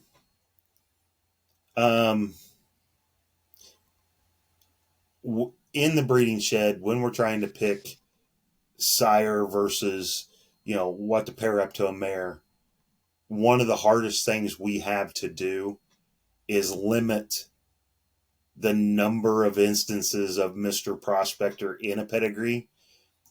If you look at some racehorses, they may have 5 different instances of Mr. Prospector in their pedigree. We don't like that. We don't like that. He's looking like a wreath. Yeah, we don't like that, and that's why we try to. If we have a mare that has a lot of Mr. Prospector in it, maybe we try to find a stud who has none, 0 or 1. So from a breed shaping standpoint, he's changed the breed. A lot of people, you view Mr. Prospector as dirt and pure speed. Mm-hmm. And not ironically, the Mr. Prospector sire line has the most wins in the Belmont Stakes, which is 1.5 miles, which is very shocking. I'm just going to say if a horse has its own moniker that everyone refers to him as, then I think he may be doing something right. We all call him Mr. P, and it's because, even your people who maybe this is the first time that they have a thoroughbred, usually the questions they ask is my horse related to Secretariat, Mr. Prospector, Northern Dancer? Like, Mr. P's always in conversation. So there's a great book written about him, too. Mm-hmm. What was it? Gold Rush, Gold Mine, Yeah. something like that. The story of Mr. Prospector. Yeah. It's a good book. So I go with I'm sure. Okay. Then it wasn't going to be as tough. I thought we were going to be. Yeah. All right. Next one. This is where we make it pop up. This is where we're probably going to duke it out. Yeah. Nick, you lead this one I'm off. Going for. I don't know. Really? I don't know, because there are things you don't like about. Girly through and through. Stormcat is the clear winner for me on this. So there are things, and the reason I didn't know who you were going to pick, because there are things that not Mr. Prospector, him too, but Stormcat passed to his offspring. Love. Yeah, that's why. But I didn't know which way you were going to go. Yeah. Here's the thing. I think Stormcat is one of those stallions that I think he's going to throw you an athlete regardless. I think it's really freaking important you put a sound mare under him. I say that as one of his most notable runners was out of a mare who historically snapped her leg. Yeah. Well, she didn't snap it. She had a condylar fracture, but. You know what I mean? So, but I do think he's one that you just really got to freaking find a sound one or a sound mare to put underneath him. Now, I will say that one of his sons is like my least favorite stallions right now. I will not buy anything from this specific stallion because I have not seen. It's not his son. It'd be a grandson or great grandson. Yeah. Okay. Probably a great grandson. But if you look at some of the stallions that are in the showdown, they don't exist without him. Yeah, for sure. Justify. Into Mischief. Not this time. Giant's Causeway. They're all Sire line Stormcat. But Raise a Native. Did there a Triple Crown? Or grandson? Yeah. Because it was exclusive native that produced Affirmed. Right. He has impacted the breed probably more so through his sons and grandsons and great-grandsons. He's also had many more years than what Stormcat had to impact. Right. And he also had Mr. Prospector as a son. Yeah, so like...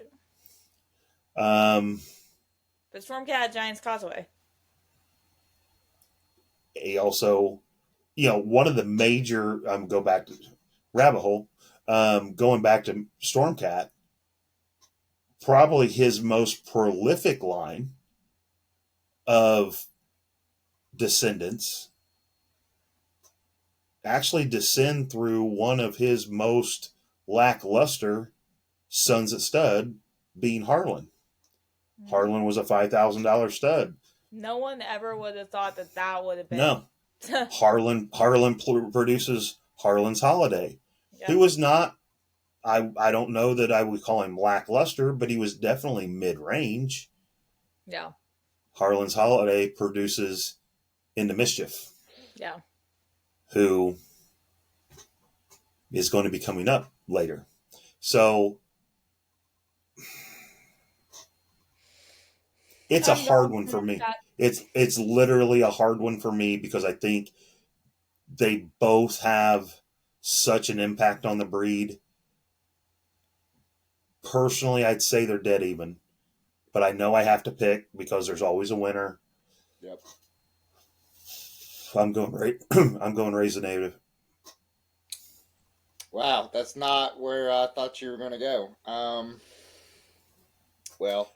Okay, the evil stare to get your way is not going to work. I'm just looking.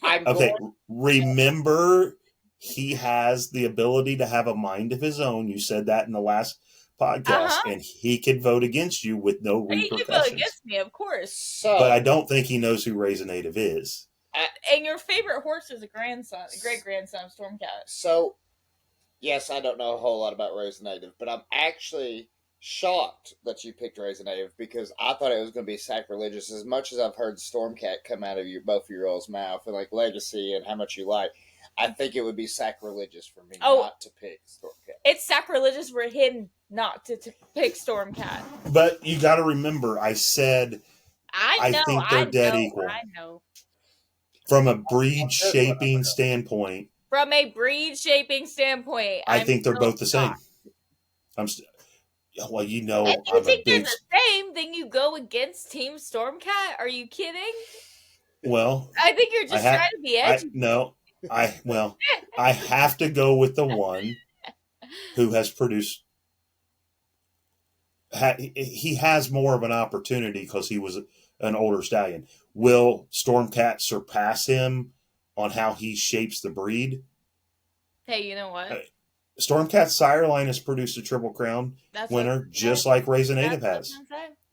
I mean, that's why I'm saying if they're equal. Only has it produced a Triple Crown winner, it's produced a Triple Crown winner that in his first crop had an Eclipse champion 2-year-old filly. I know, which is phenomenal, which I'm really... You know what Affirmed didn't do? Produce an Eclipse champion 2-year-old filly in his first crop.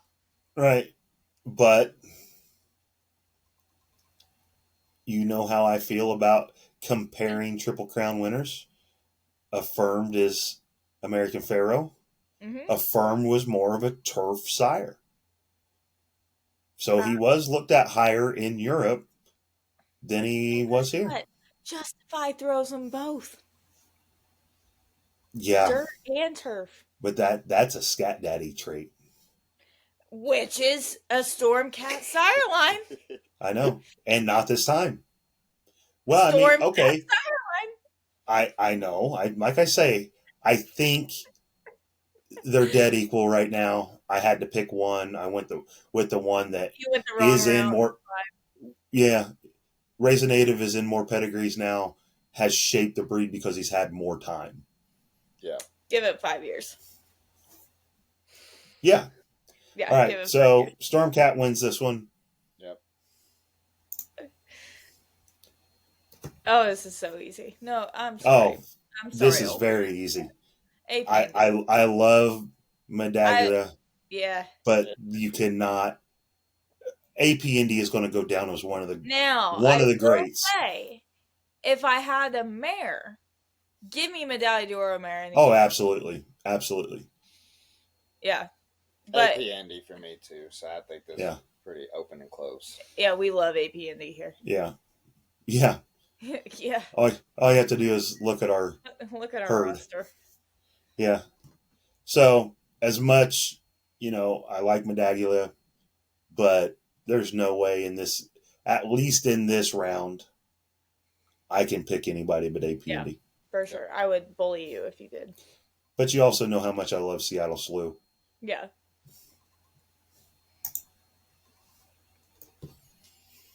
This one we might disagree on as well. So let's let Justin start. Okay. Because I don't know that Justin knows who the second horse is. No, I don't. What his accomplishments. I don't. I can tell you real quick. I'll be very transparent with the audience, but even if I did, and maybe I'll be convinced otherwise. I think it's Candy Ride. Okay, so what I'm going to say. He is the only Kentucky Derby, not the only, but he is a Kentucky Derby winner that threw a Kentucky Derby winner. That also has sire line to Triple Crown winner. Yep. And I've heard a lot of Candy Ride. So AP Indy is from, not AP Indy. American Pharoah is from the Unbridled Sire line. Okay, well. Yeah. I'm going to go with Candy Ride, but I'm willing to be coerced to a different answer. I think this is actually a super comparable matchup.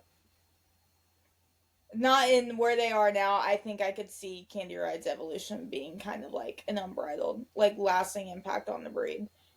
Obviously, I actually think your Candy Ride, we don't know it yet, but I think your Candy Ride mares may be more impactful on the breed. Well, I mean, You say that. Well, Gun Runner. Never mind. That's what I was gonna say. No, not just Gun Runner. Now Vekoma. Yep. Vekoma. Twirling Candy. Twirling Candy. So like,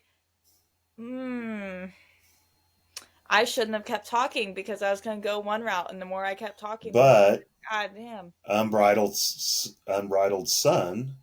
Unbridled Song. Arrowgate. Unbridled Empire Maker, which takes you down through Pioneer of the Nile. Now, the one thing I will say, and I could get clowned for this, outside of Unbridled Song and Empire Maker, who else is there?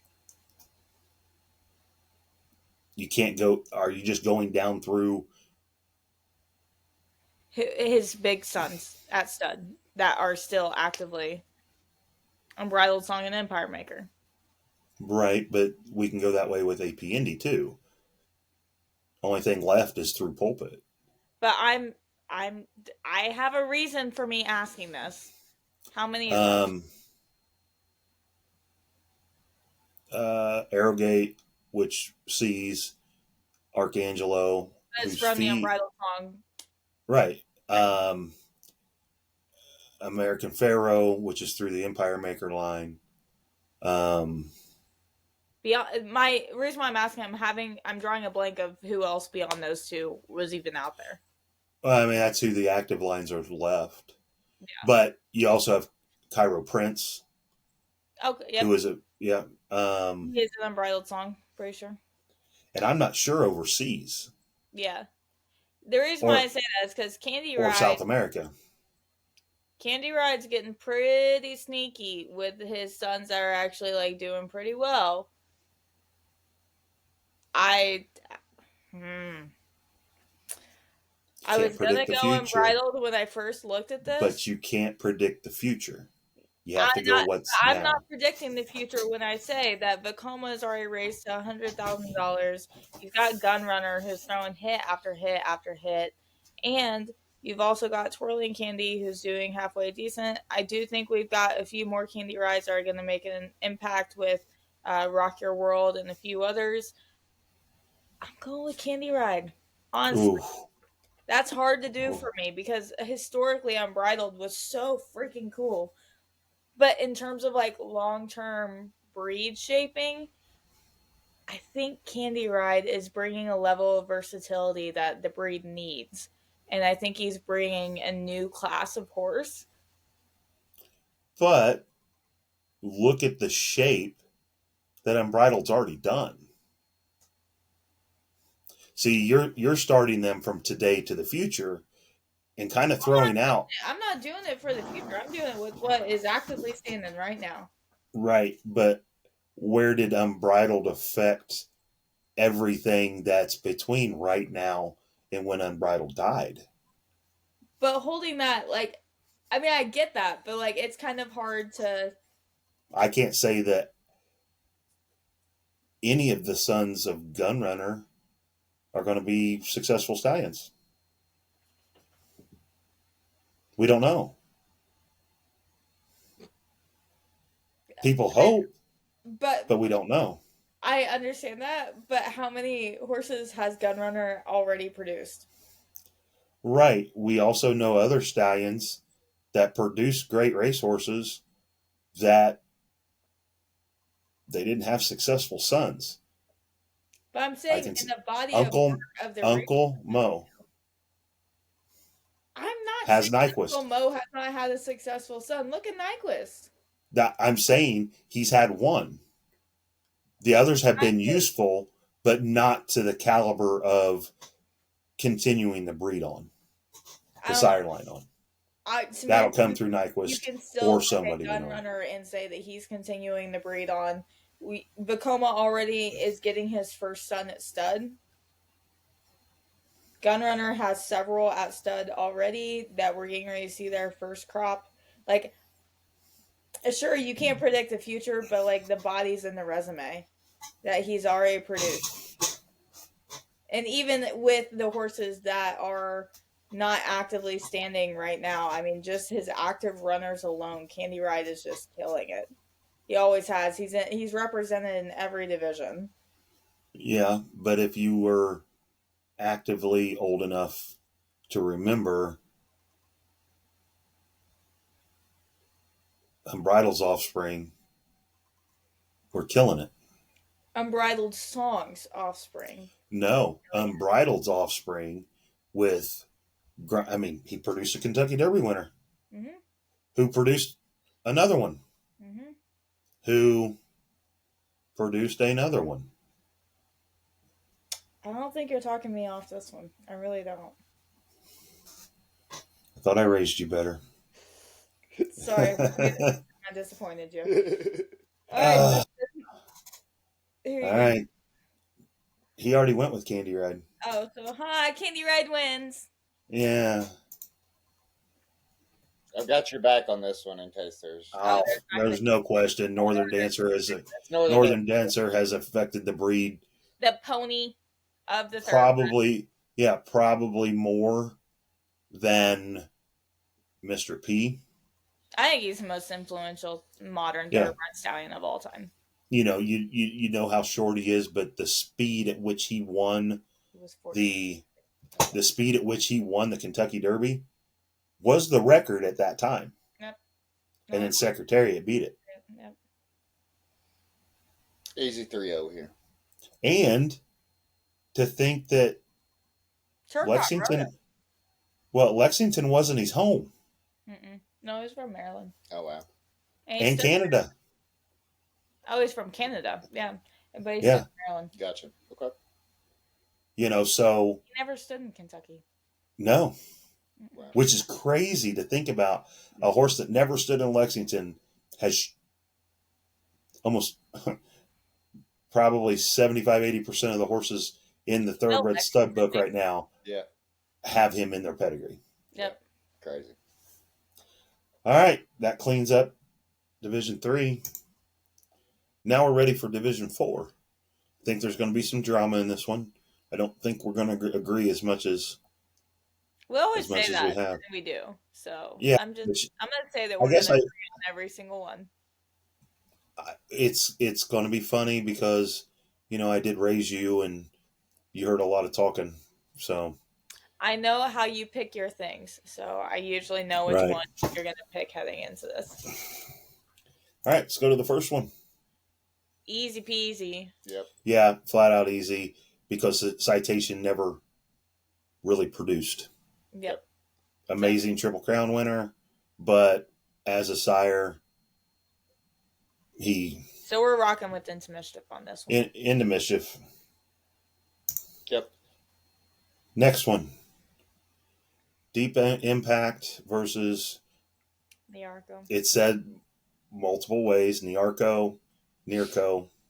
I've heard it both. Deep Impact has had a major impact, no pun intended, in Japan. But I'm going to have to go with the global impact and the pedigrees that he has influenced with Nirco. Yeah, I'm going with Niarco. And I'm going as well. I mean, two of his have already appeared on this division already. So Deep Impact, like you said, has had a great Japanese impact, but I think it's not particularly close, and I'll go with Nirco as well. I actually thought we were going to disagree on this one. I think he has a massive impact in Japan, but not going outside of Japan is tough. Yeah, that is the downside of Japanese sires. You don't really see a global influence because of some of their restrictions of what they do with their horse stock. Yeah. This is why. Which I believe some of that has changed in recent years. Yeah, they have a lot more protections in place for, these guys. Yeah. Well, no, what I'm talking about is they didn't allow. Oh, I didn't know they didn't allow. Yeah. Interesting. All right. Dane Hill versus Blame. This is super easy. Dane Hill for me. Dane Hill for me. Yeah, Blame is a good broodmare sire. I still wouldn't even classify him as like a great one yet. Is Danehill at a Danzig? No, he is a Sadler's Wells, correct? Yeah, I believe so. So sire line Northern Dancer. Gotcha. I hate to do this live on the podcast, but Oh, you'll cut it out, right? no. Dane Hill. No. He is a son of Danzig. Good job. Good job, Justin. There we go. This needs to be a short in its own. I think this Yeah. is one and only time that I have. I'm going to go with you. I know we haven't picked, but I just wanted to make sure that I'd heard that name and I thought that's who I was connected to. I know I'm more familiar with So, Blame. other than Warfront, Dane Hill carries on at Warfront and Hardspun. Dane Hill carries on the Danzig line. He's not alive anymore. But I believe he has sons out there. Yeah, they're all in Europe. So for me on this one, I'm more familiar with Blame, but I'm actually going to go with Danehill. And it's just, if you take the history behind, and like you said, how the history is passing forward, and now that I know it is who we're talking about, I don't think it's particularly close. I hope he just Wow. Just happened. Justin has an affinity for a sire line that I love. See? Well, it helps that he's got Roe here, who looks Yeah. just like Danzig. Yeah. There you go. That's the one time I'm going to sound super impressive on this podcast. So enjoy that 2 minute. So Dane Hill wins. Yep. Now we're going to go to a conflicting one from me. Yeah, this is conflicting for me, and I'm going to hate why it's conflicting, but you'll... Start it off. Okay, so obviously Pulpit sired Tappet. Okay, so like that's massive. The outside of Tappet, you've got Sky Mesa, Icebox. Trying to think what other sons are at stud or were previously at stud for Pulpit. So obviously we love the Pulpit sire line. Dubois is like absolutely killing it though. He carries on the Seeking the Gold line through Dubai Millennium. Who, yeah, you're gonna hate me.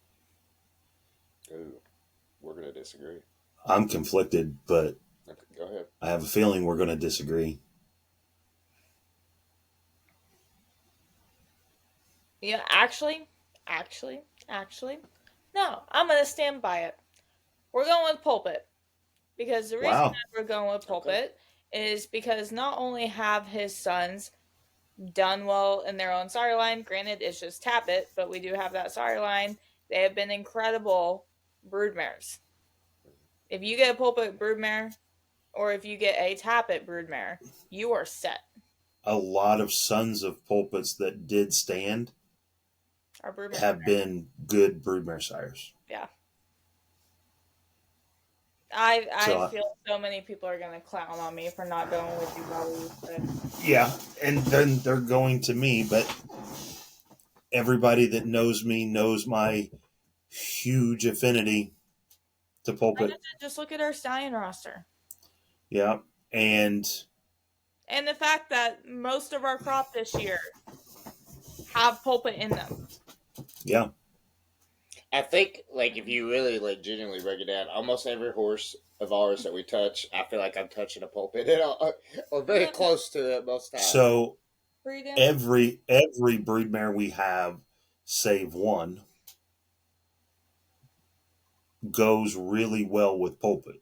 So when not even doing it purposely, yeah, I pick broodmares that happen to, knock it out of the park with a Seattle Slew APND Pulpit sire line. Yep. So okay, it would be hard for me to it's going to be hard for me to ever vote against him Yeah. unless it's just so Yeah. painfully obvious that I would look so uneducated Yeah. for picking him. The So thing it's pulpit about for me. pulpits, though, I will say this, and Tappet throws it too. They aren't the smartest sometimes, or maybe they're too smart. And some days they show up, sometimes, And some days they don't. Yep. Just, that's a pulpit. just it's bad when the trainer says that on national TV. Yep. And says, well, he showed he was a pulpit today. And a horse that we've really not talked about because he's been over in Japan, so I really haven't looked to see how he's done over there. But Pyro. Yeah, I don't think he's like a top horse over there. Yeah. But it's that pulpit line. Yeah. It's Justin. 3-0. I think it's a pulpit. I was afraid for a second that, but this is another sacrilegious one. I think if I go against pulpit, secretly, you're getting kicked out of the house. I'm going to get kicked out. So I kicked, even if I try to go somewhere else. You ain't got nowhere. Too. So I think so. A pulpit. I would love to have mares from Europe by Dubawi. Yep. Good luck. You'll be paying a pretty penny. Yeah. Just to be able to get that seeking. The tariffs on top of it too. Just to be able to get that seeking the gold sire line into a broodmare. Look how much of a hoss he is. I know he's a brute. Hank. All right, let's go on to the next. You know which way I'm going with this one. If you're not, I'll start it off. Hands off. down, Buck Passer. Okay. By far. Okay. Couldn't ever sway me off of it. Buck Passer is one of my favorite sires of all time. Okay. I'm going to go with Buck Passer as well, but I will say I am probably out of everybody here more a turf. That's my favorite surface. That's my Buck favorite. Passer would play perfectly for you then. Yeah. Yeah, he does both. And I've heard I need to do more research. I've heard a lot of good turf with Kitten's Joy, but I'm going to go with Buck Passer. I would say that the only place that Buck Passer's sire line is possibly still alive is South America. Yeah. And I don't even know that for sure. Would have been Brazil, maybe. Brazil, Uruguay. Yeah. Chile. So I'm obsessed with Kitten's Joy. But I'm even more obsessed with Buck Passer. Yeah. The thing I love about Buck Passer is Kitten's Joy I think he's probably the closest thing we've had in a minute to a specialist. Like a turf specialist sire. I think his Oscar Performance is now like that. I think he's very much a specialist sire. But Buck Passer wasn't a specialist sire. He could throw anything and everything. So, yeah.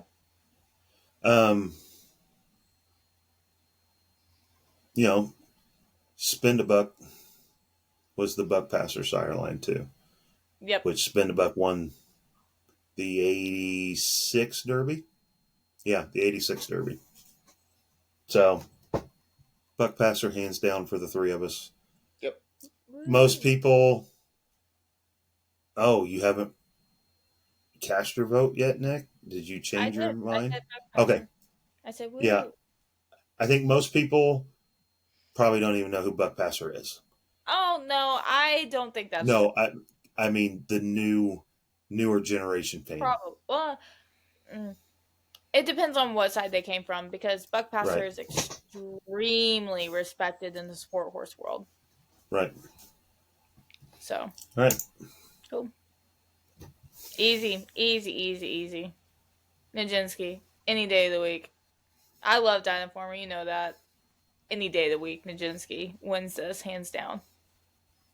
Ironically, it's really hard for me to go against emotion. But no.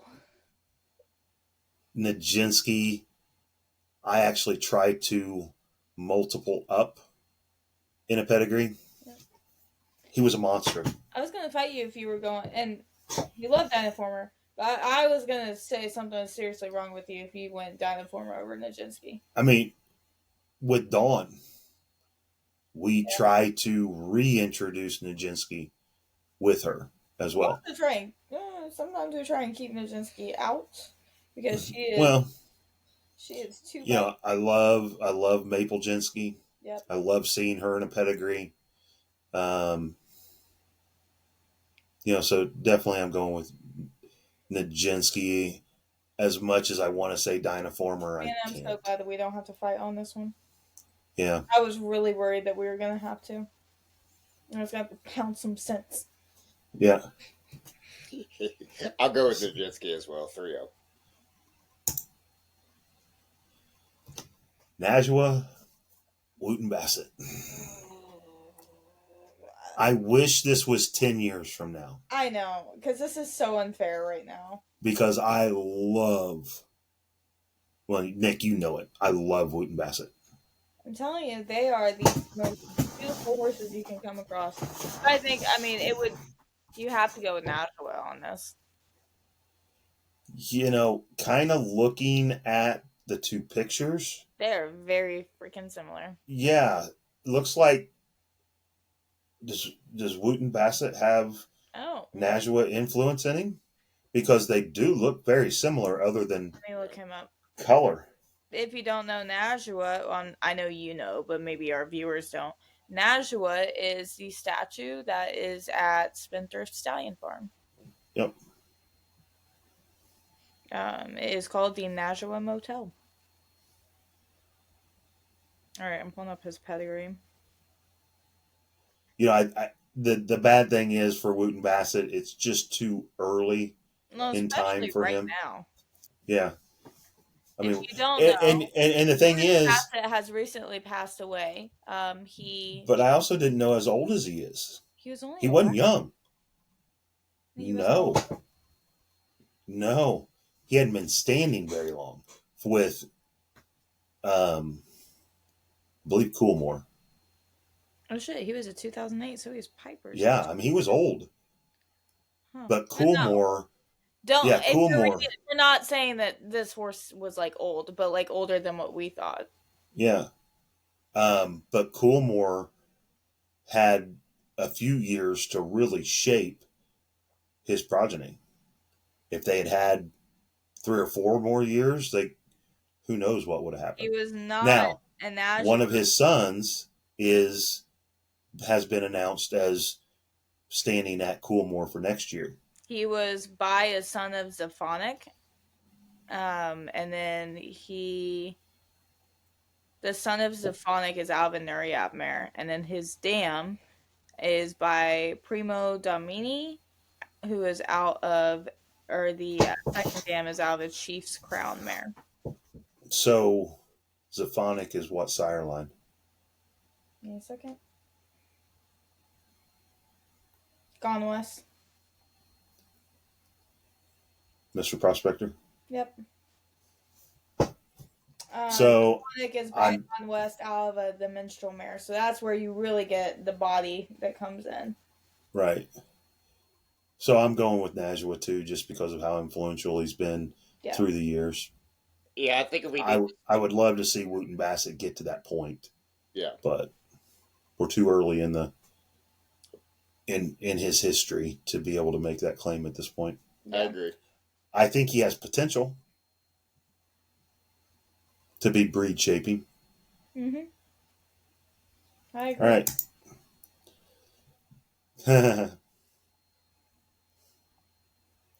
Ding, ding, ding, ding, ding. I'm really good at separating my head and my heart on this one. Because who my personal beef is with. Yeah.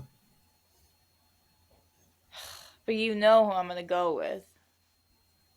That's why I said ding, ding, ding, ding, ding. Disclaimer, I do not like Unbridled Song. I know that there are certain friends of ours who love Unbridled Song, who may have had that as their childhood favorite stallion. I never was into him. I say that. I didn't like Arrogate. I wasn't like the biggest fan because I just didn't think he was sound. And like a lot of the traumatizing stories I have from the track involve an offspring or grand offspring of Unbridled Song. However, you can't ignore the body of work. You really can't ignore it. You've got Arrowgate in there. You've got Cairo Prince. You've got so many freaking legendary brood mares, race mares that came through. Got, unfortunately for how this situation happened, who was Maple Leaf Mel was a cross traffic. Cross traffic is an Unbridled Song. Yeah. Like, he can throw runners. They just traumatize the sport.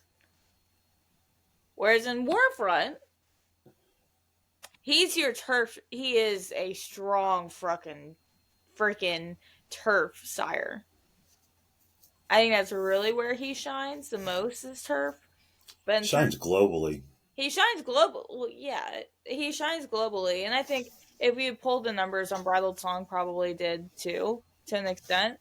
But you can't ignore Unbridled Song. And as much as I love Warfront, and I prefer Warfront offspring myself, as a breed shaping sire, for better or for worse, you have to go with Unbridled Song.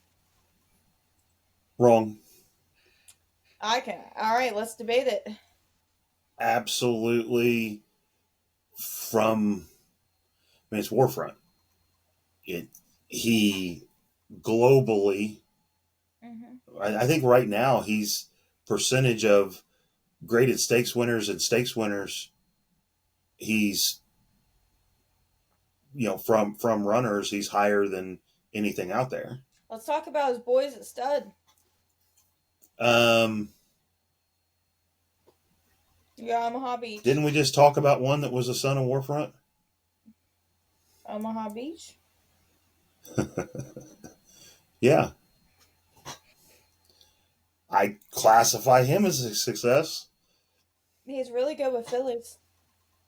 Yeah. I haven't seen the boy.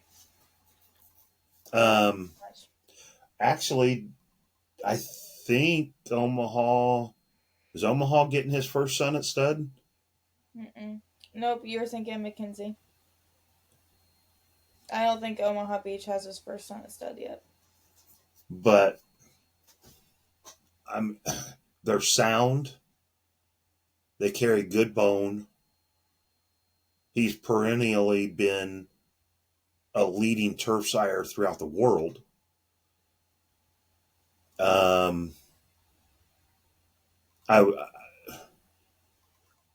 definitely more well received in Europe than Unbridled Song ever was.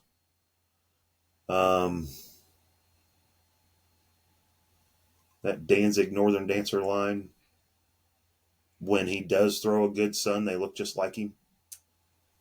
When he does throw a good And they're good on the racetrack. Here's the thing. He is predominantly, like you said about Kitten's Joy, he's the closest thing to a turf specialist that we have. If we're talking about like shaping a breed, do you go with a specialist or do you go with the horse that has literally touched every single surface, every single major race? But so has Warfront. Warfront's got who's Warfront's a Preakness winner. Huh? Who's Warfront's classic winner? War of Will. He won the Breeders' Cup Classic? Oh, I was talking classics, which would include the Derby, the Preakness, and yeah. Hang on, I just gotta. Just from a standpoint, we don't know how Annapolis is going to do. No, but how old is Warfront though? Like he's had several. Ancient. Stud. Right, he's had several go to stud. In Omaha. Well, you got an extremely useful son in the Factor. Yeah. That is a breed to race stallion and can get you that graded stakes horse. Okay, so Arrowgate has. I can tell you. Unbridled. Unbridled Song has Arrogate, Buddha, First Defense, Lamb's Map, Midshipman, Political Force, Song and a Prayer, Unrivaled Bell, Unbridled Elaine, Will Take Charge, Sensational, his notable progeny of daughters, Annapolis, for one, okay, Capizano, Carpe Diem, Gift Box, Gina Romantica, Leo Frick, Moira, Moonshine Memories, Restless Rider, oh, that's funny, Tourist, Unique Bella, Volatile, Voodoo Song. That's just do this. Do the same with Warfront. Okay.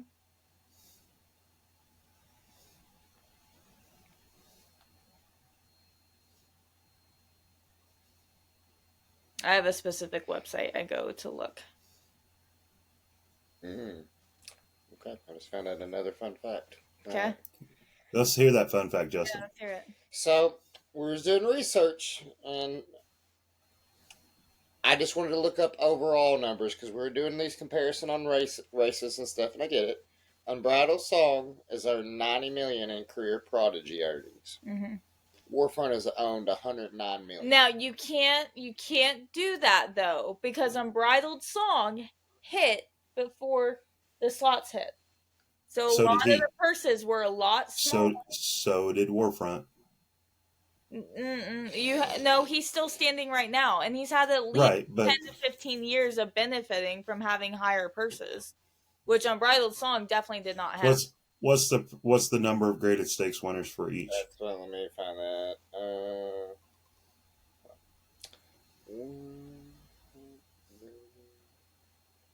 Stakes. All right, so let's see. Can you give me a number? We can cut some of this part out.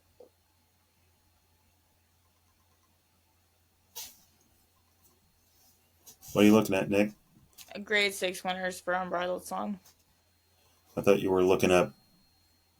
I was doing both. The other progeny. At the time of his death in 2013, he had 100 total stakes winners with 16 grade 1 winners at the time of his death. Okay. Warfront. And 16 grade 1 winners. Warfront has 60. 60 what? Graded stakes winners. Okay. How many grade 1? I did find that. I can name quite a few. Grade 1, 26 for Warfront. Okay. I think the disconnect is the horses that Warfront has produced that went overseas because of his turf. Yeah. I'm still going with Unbridled Song. I mean, you can't. I'm still going with Warfront. So, we talked about separating emotion. Arrogate is my favorite horse of all time. Mm-hmm. However, if I am just looking at the pure numbers, it is kind of a night and day difference when you talk about. One other thing that I will toss out there. Just one other thing. It is what it is. Warfront is benefiting from a time where the breed book is the smallest it's ever been.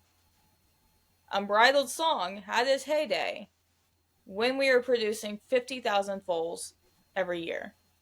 Which means he had more runners to earn money. But he also competed against a lot more horses. His babies compete a lot more horses. 50,000 versus 17,000, that was actually 41, but okay. Still proving my point. Yeah. I am going to cause a war it's here. It's fine. I don't like Unbridled Song. Warfront to go forward. I don't like Unbridled Song. I see both sides, and I get it. I just think if you... I do think Warfront will have a more positive influence. Oh, absolutely. On the breed. Yeah.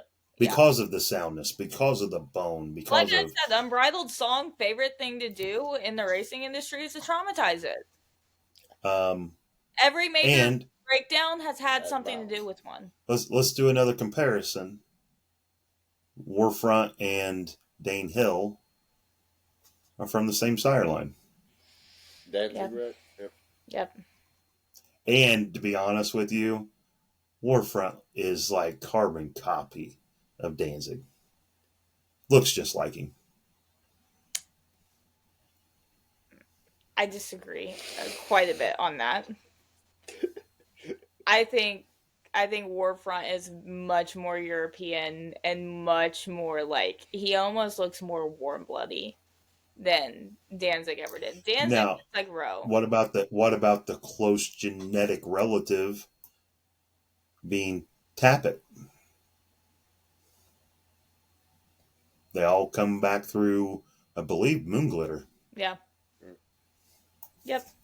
So they're both from the same female family. And Right. really close because of Rubiano. I'm taking the L. Okay.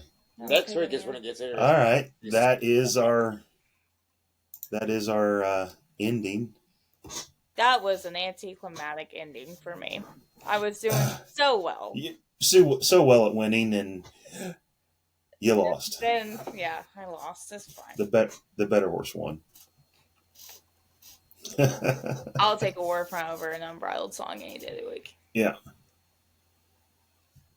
So next week we'll cover the winners from Division 1 and 2 that we did last week. Yep. Break that down into the, what is it? Best of, we're down to the final 32. So we'll be taking it down 16 by the time we get done with the 4 divisions. So, all right. We'll move on to our next subject. And now we're going to talk about some of the most poppin' news in the industry that happened this week. And boy, have we had quite a few stories come through. You know, as we are heading into the Breeders' Cup season, a lot of stallion farms are announcing their stallion plans for the year. So without further ado, let's hop into what the conversation's been about.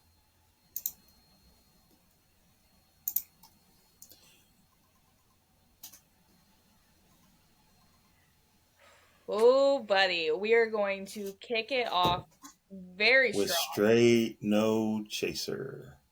That is still a name that it cracks me up that it hasn't gotten copywritten, because it's a little fun fact.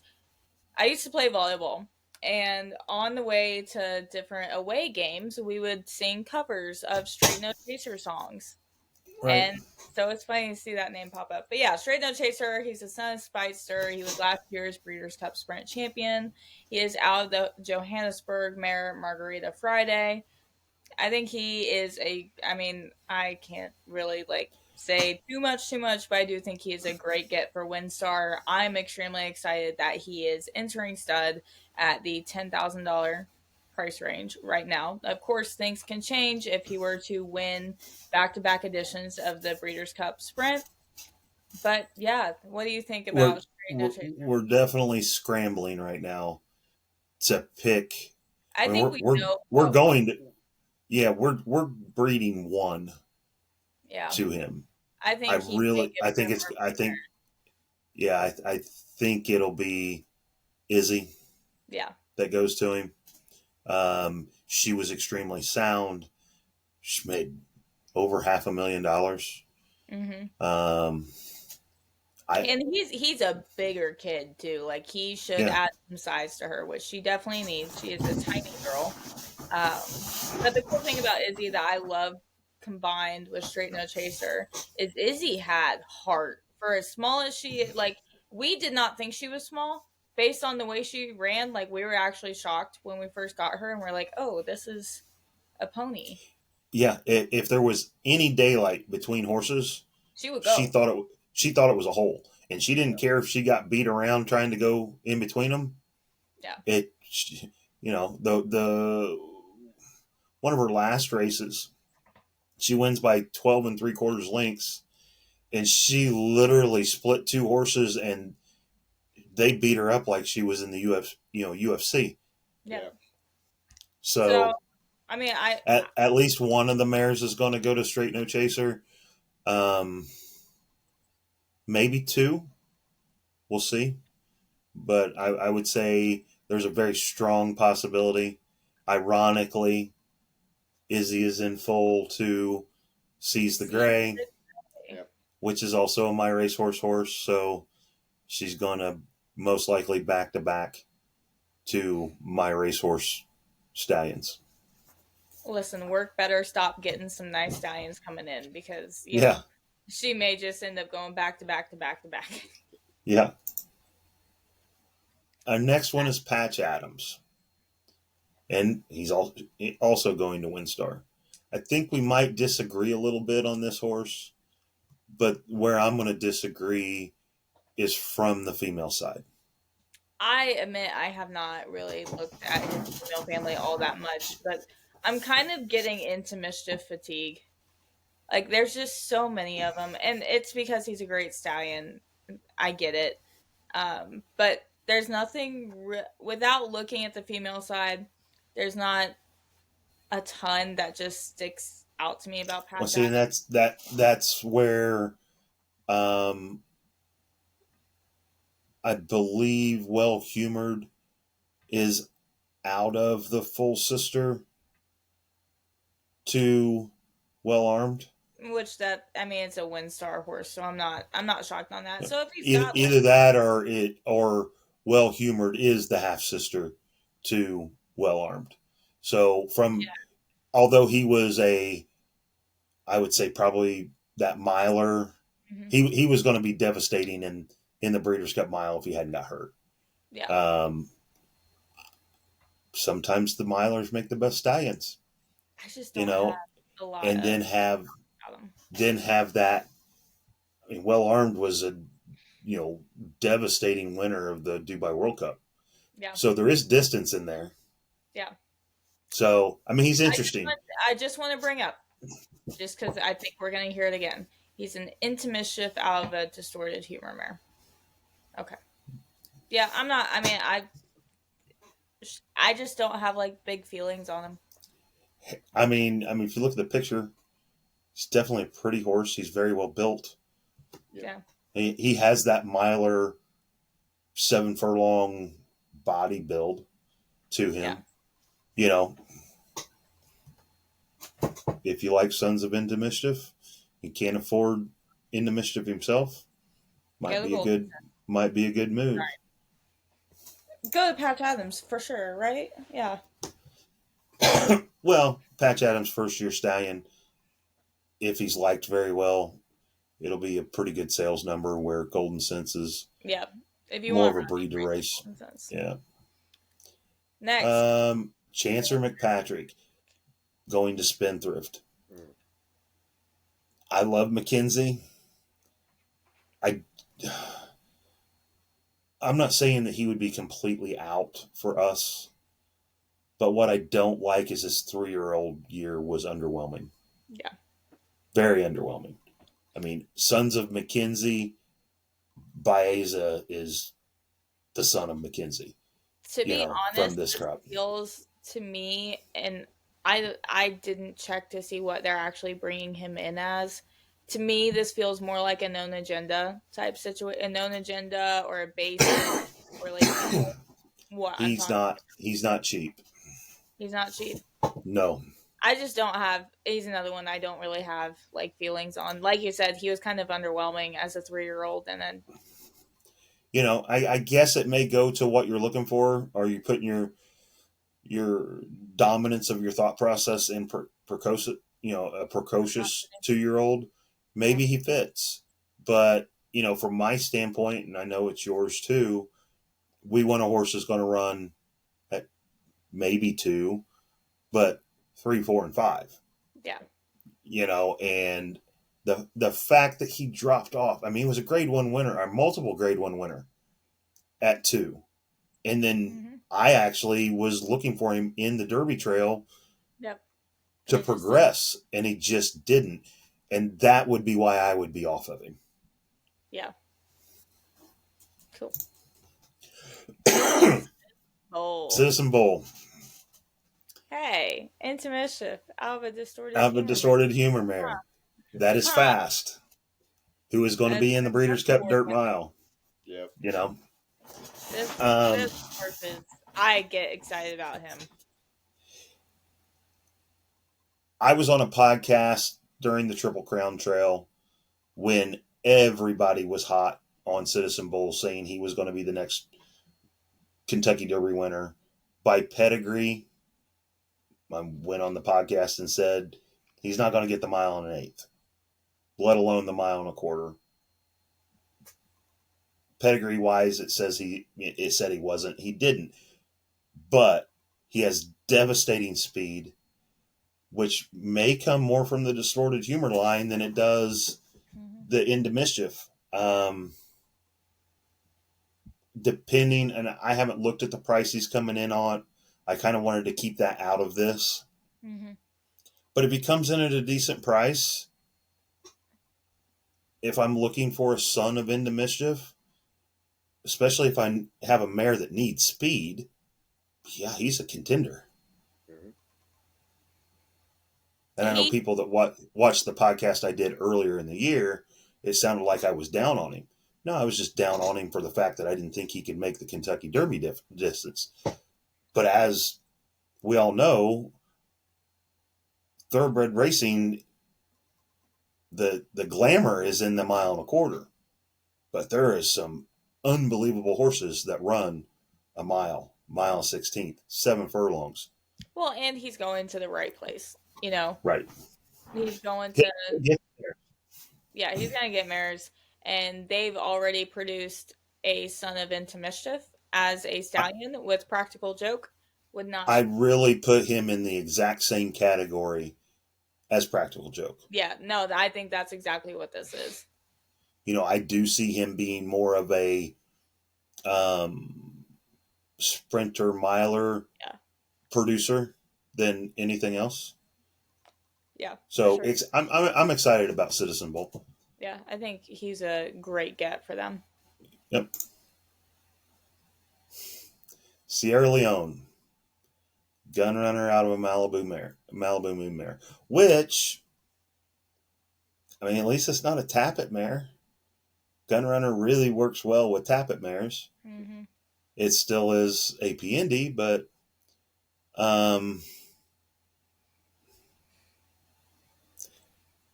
I would say, of all the sons of Gun Runner that are standing, this is the one that would pique my interest. Yeah. Because he looks to be big. His problem was between his ears, not with his physical ability. And they had to sort out what was between his ears. I mean, I will say he's not, like, if you watch how he moves, he paddles. Which it does contribute. He does paddle, and that his paddle foot is the one that he like couldn't stay straight. So I mean that's something you do have to keep in mind. But in terms of other gun runners we've seen, he's not small. He's not small. No, my favorite gun runner on paper turned out to be Tiny, so I'm still kind of bitter over that. I think he's exciting. I hate it for Gun Night.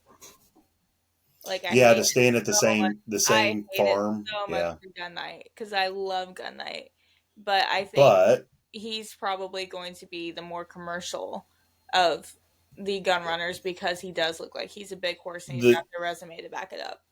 The nice thing for Gun Night is he still had good books of mares. He was very well supported by Ashford themselves.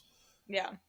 And we're going to get to see his runners first. I just know Gun Night is small. And I know, like, whenever you pull out a sire, a horse that's by the same sire, usually the small one is the one that gets overlooked.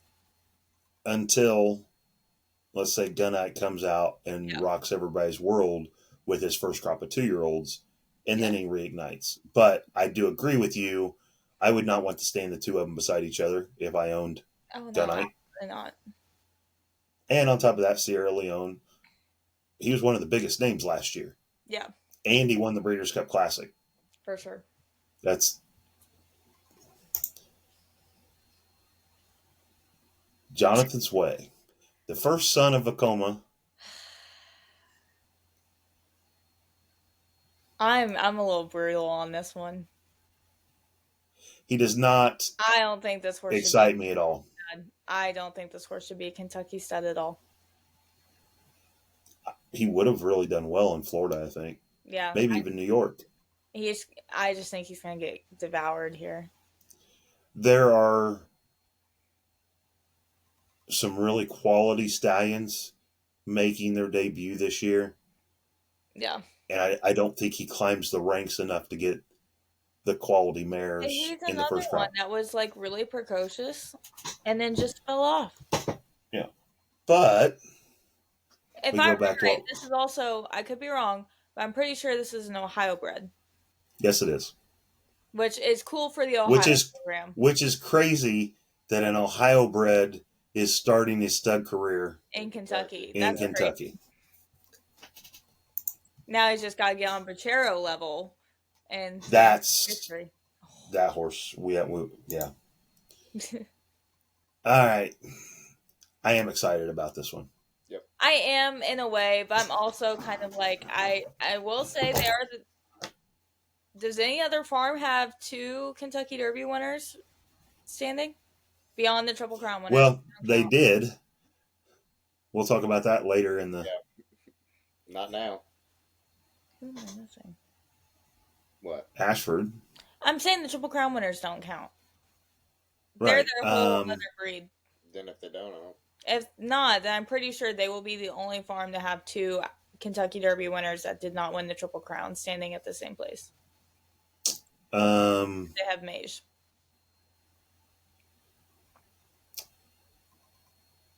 Darley. Yeah, okay. Yeah. Street Sense Nyquist. Yep. The 2 horses that broke the Breeders' Cup Juvenile curse staying at the same farm. Yeah. I think this is a good get. I mean, he wasn't going to... It's one of those, you have to kind of, when you're a son of Golden Sense, you have to kind of walk a fine line, because if you go to a farm that's overridden with a bunch of Into Mischiefs, then you're not getting anything, no matter how accomplished you are. And I'm pretty sure he may be the first Into Mischief Sire line horse, or the only Into Mischief Sire line horse there at the moment, which, you know, I think that's the only way a horse like him could really stand out. Because if you send him... I think my problem with this, and we've said this so many times in the past, why breed to the son for more money when you can breed to the dad for less? Yeah. It was purely for commercial value. Yeah. Commercially going through the sales those first few years, he's probably going to do better than what a Golden Sense will. Yeah. But you know the dad can throw runners. Yeah. So if you're really trying to make your broodmare or breed to race, you can go to Golden Sense for 10. I think he might be coming in for 15 or 20. I think is what he's coming in for. So that's fair. I am excited about him. If I had something that really worked well, maybe I'd roll the dice. I don't think he's not completely out of the picture, but we are limiting the number of mares we breed in Kentucky this year. So, I mean, we're going to be really thinking hard about which stud we go to, and we know one that we are going to no matter what. So, all right. I love this horse. I love this horse, but them coming in as high as they did was kind of wild. Yeah. For a son of Maximus Mischief. And I like Maximus Mischief. But it's kind of a Golden Sense situation. Why breed to the son when you can breed to the dad? Yep. And the dad's young.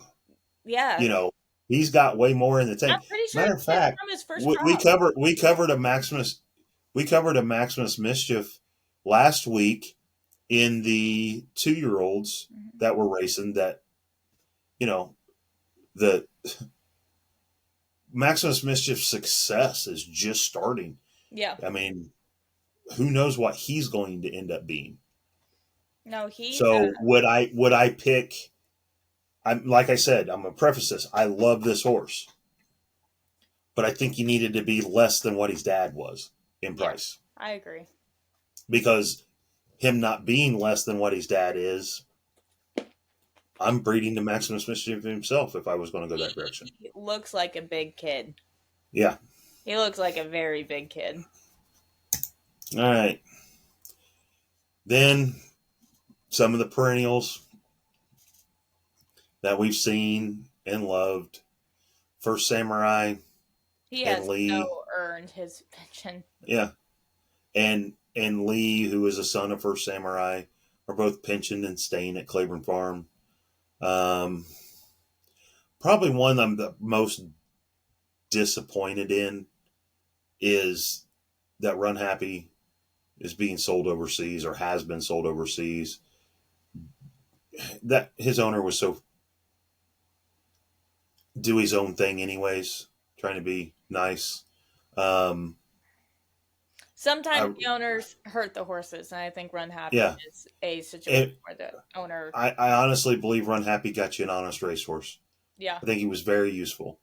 And instead of selling him outside of the country, maybe take a little bit less or move him to a regional program. Because the horse is a nice horse. Yeah. He gets you an honest racehorse. He has a son standing at Airdrie.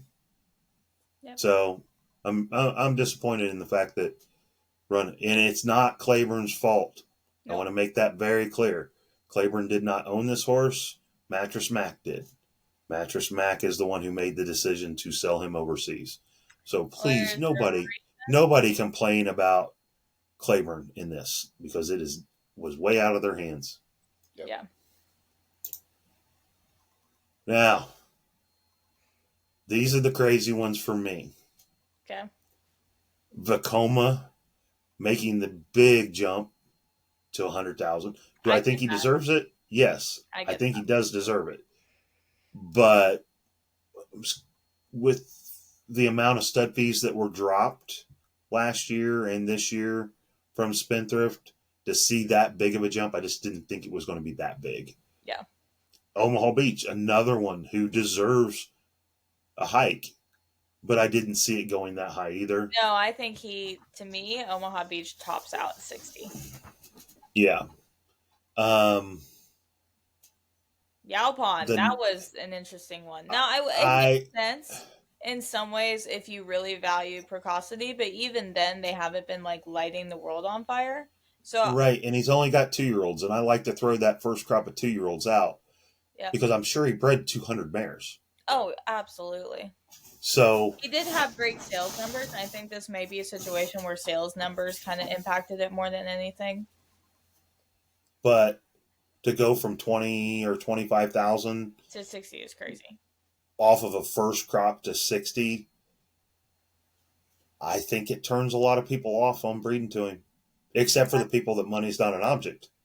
Yeah, but I think that's really their target demographic. Off the top of my head, I think that fee is relatively close to Nyquist. So if I'm in the ballpark to spend between 60 and 100,000, I'm going to Nyquist. The proven. The one thing I will say about Yalpon that they may be really pushing for is when he was on the track, he had an incredible mind.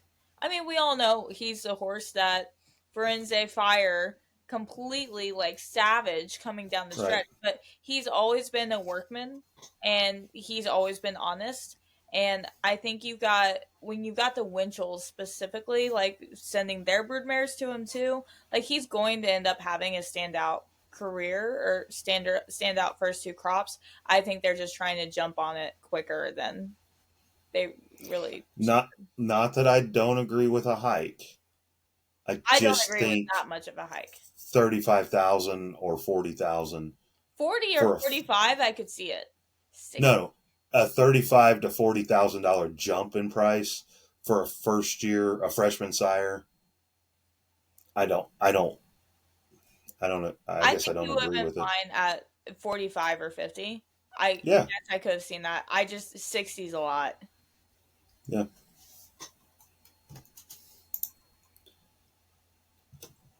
Aww. These are ones I'm shocked at the first one.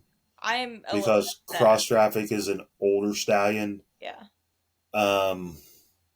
He stood his whole career at a particular farm, and to see him leave when he's still very useful. Do I think the move to Virginia is a good one? No. I just don't. I think it's great for Virginia. It's great for Virginia, but I don't think it's good for the horse.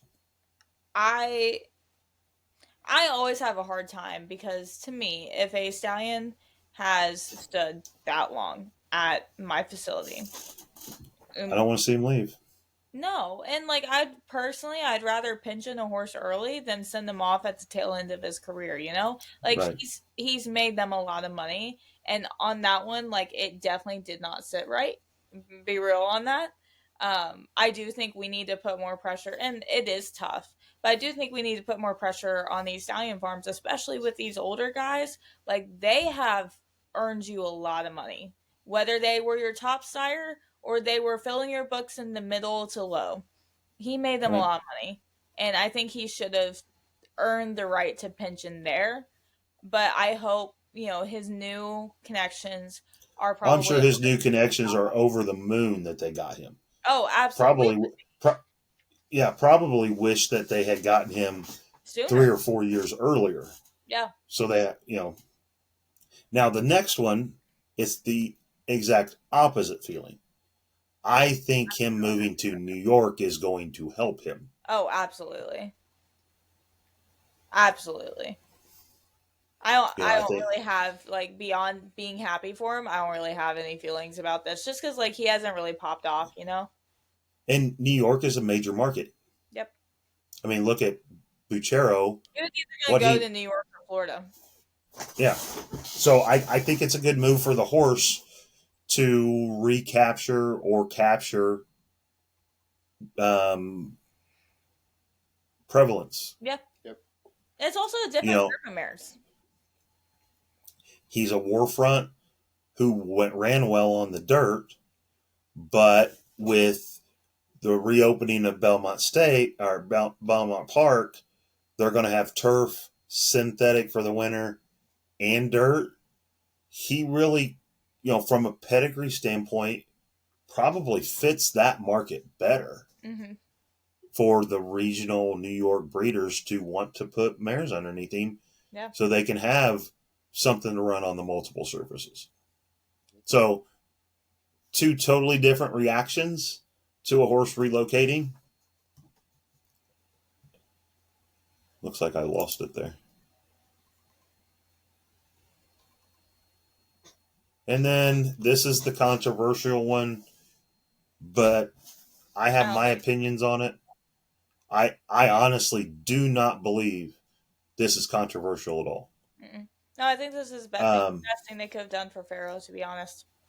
He even though he won the Triple Crown on dirt, he has dominantly been a turf sire. I believe Japan already stands a son, maybe. And he's more of a horse that they would appreciate more. Now, from a standpoint of appreciating, American Pharoah was still getting a massive book. It wasn't like he was only breeding 50 mares. And he was still producing nice horses, but they just weren't the flashy, classic on dirt types, and that's fine. And it's not like he wasn't having them get to that level. He was. And the thing is, everybody's like, oh, he's going to Japan. It's going to be just like Exceller and Ferdinand. That stuff doesn't happen anymore.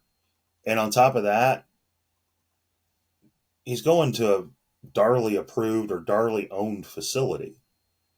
So they've already stated he's going to spend 1 season in Japan, and then he's coming back to Ashford Stud in Lexington. It's interesting because I'm seeing a lot of conversation trying to speculate whether he's the next Sunday Silence. I'm going to be real. If he lived there full time, I don't think he would be the next Sunday Silence. I think he would have his own version of his own impact. The interesting thing with American Pharoah's pedigree is the Japanese stock is so different genetically than what we have in the United States.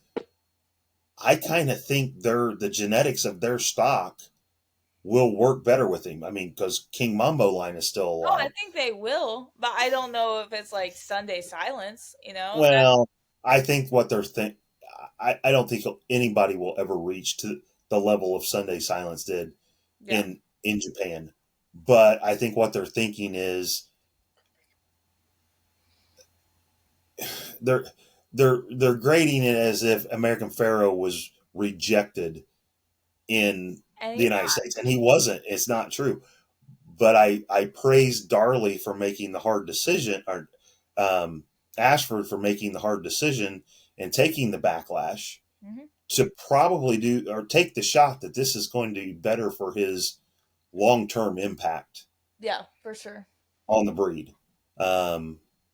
He really takes a sire line there in Japan that's not there. Mm-hmm. And the Japanese people so loved the sport that getting a Triple Crown winner to stand there, they're going to flood him with mares. Yeah, for sure. I have to point out that I believe both Street Sense and Hardspun spent at least 1 year skipping a season in the United States and stood in Japan. Yeah. So, I don't think it's as controversial as what maybe the average fan thinks it is. Yeah.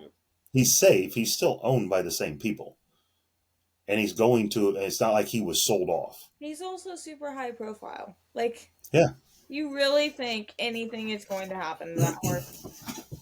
No. I would love to see quite a few Sunday Silence line and King Mambo line mares put underneath him. Yeah. So that is the end of our industry news. I am going to throw one thing out there that just came across the line today. I do believe we're seeing Warfront's reaching the end of his career sometime in the not too distant future.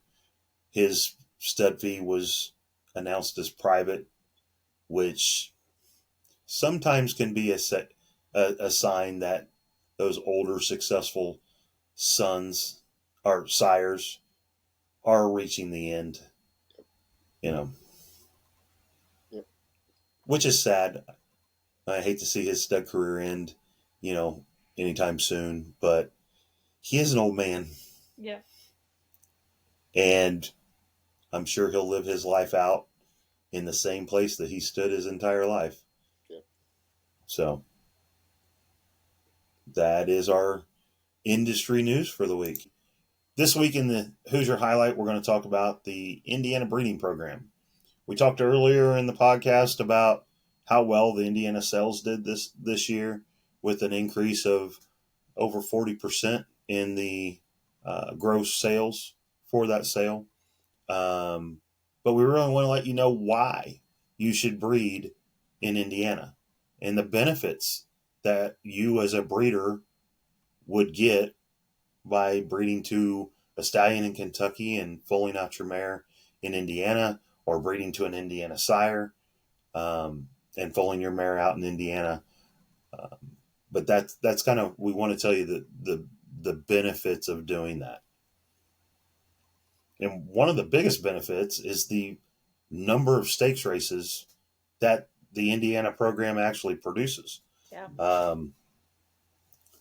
Our minimum stakes price is $100,000, and we also have, they go up from there, with two of the races actually being $250,000 for the colts and geldings, and $200,000 for the fillies and mares.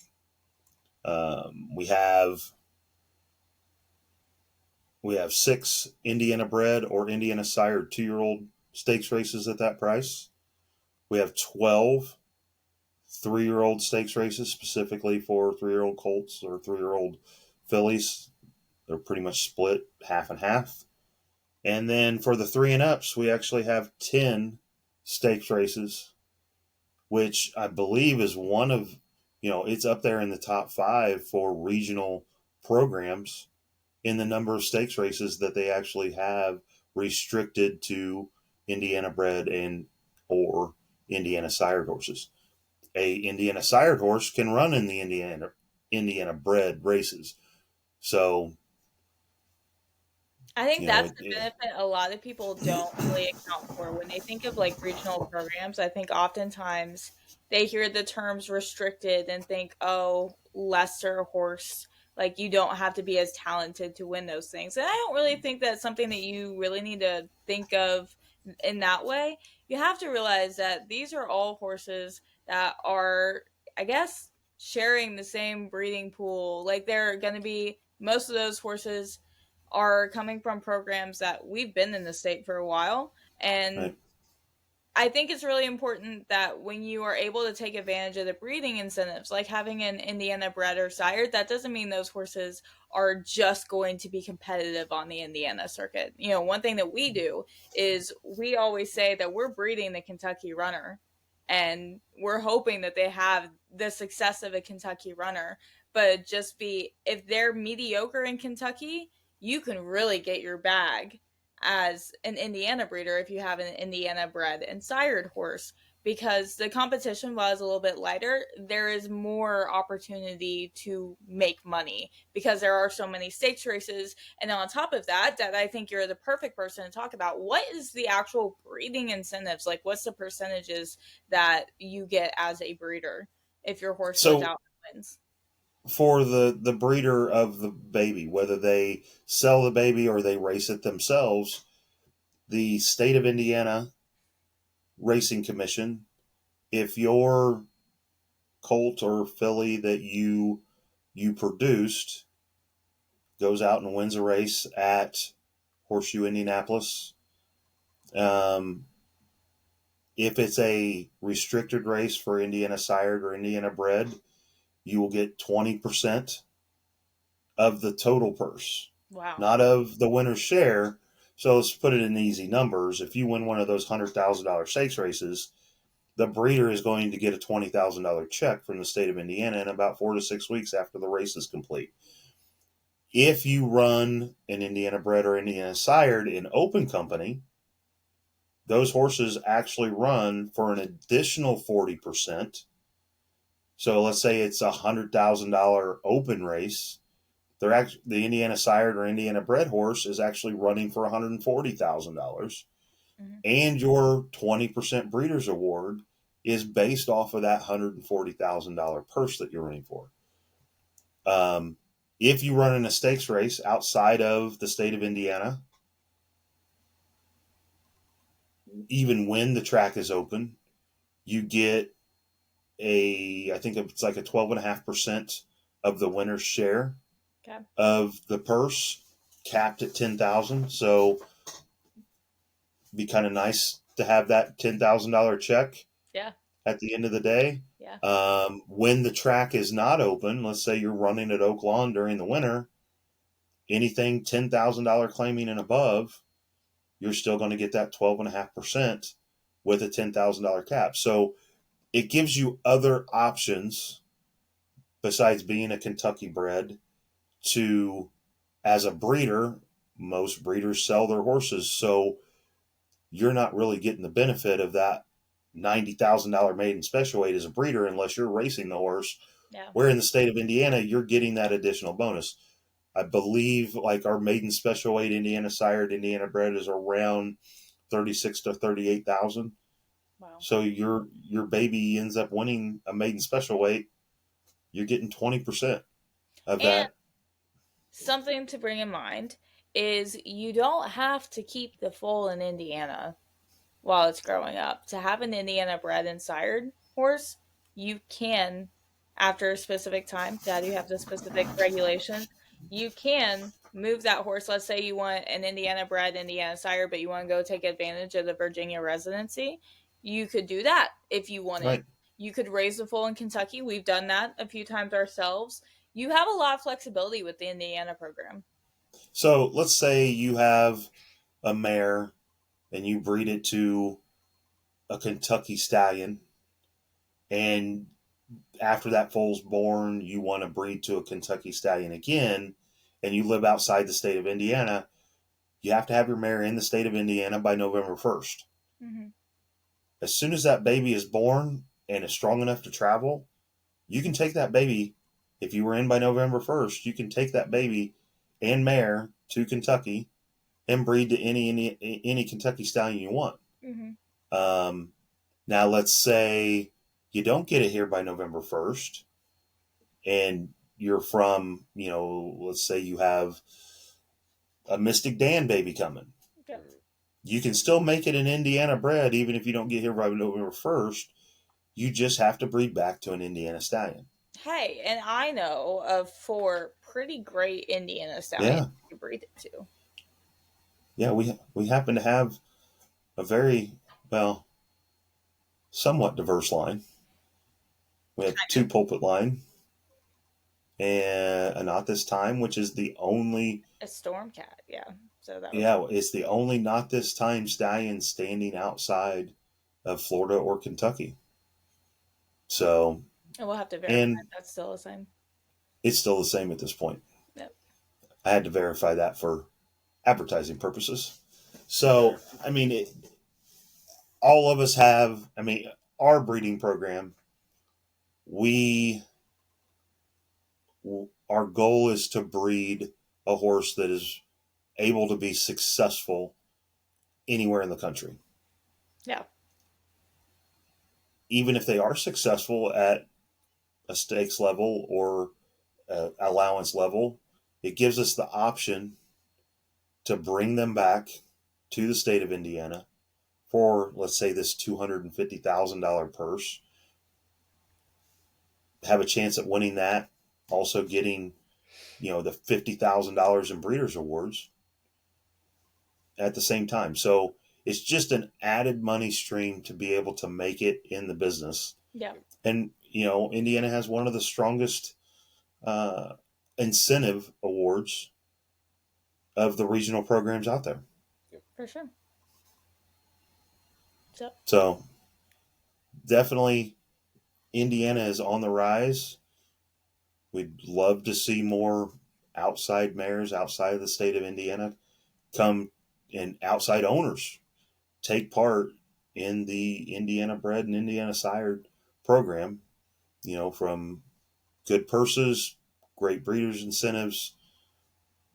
We'd love to see the state grow even more than what, we're currently on the trajectory. And it's, only a benefit. Yeah. And we saw in the November sale a good Indiana mare producing a good Indiana baby that vets and has the physical.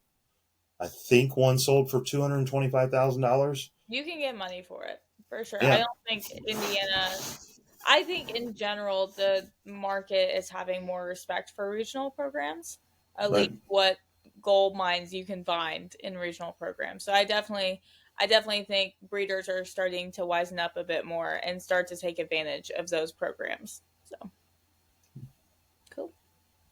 Well, that's the Hoosier highlight for the week.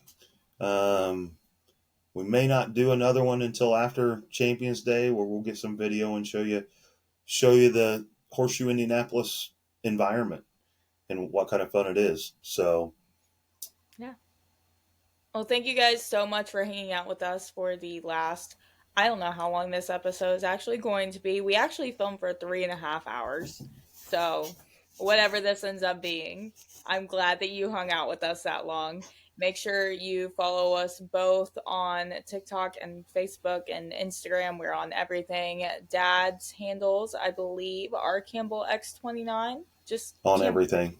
X29. Yep, on everything. Jay, you have swapped around a lot. You are Morris CBB on TikTok and Morbid Curiosity on Instagram. Got it. I don't know where he got that idea. And then I am Off Track Amy. I believe I'm that on both Instagram and TikTok. If I'm not, it's the Nick Morris. Either one. Make sure you check it out. Make sure you follow. And yeah, we'll catch you on the next one. And definitely like, subscribe, hit the notification bell. That way you can, anytime we release something here on YouTube, you'll be first notified. Help us grow the channel. We know it's going to be a long road, but the more everybody likes and subscribes, the more the algorithm pushes it out to everybody else. Thanks for watching us tonight, guys.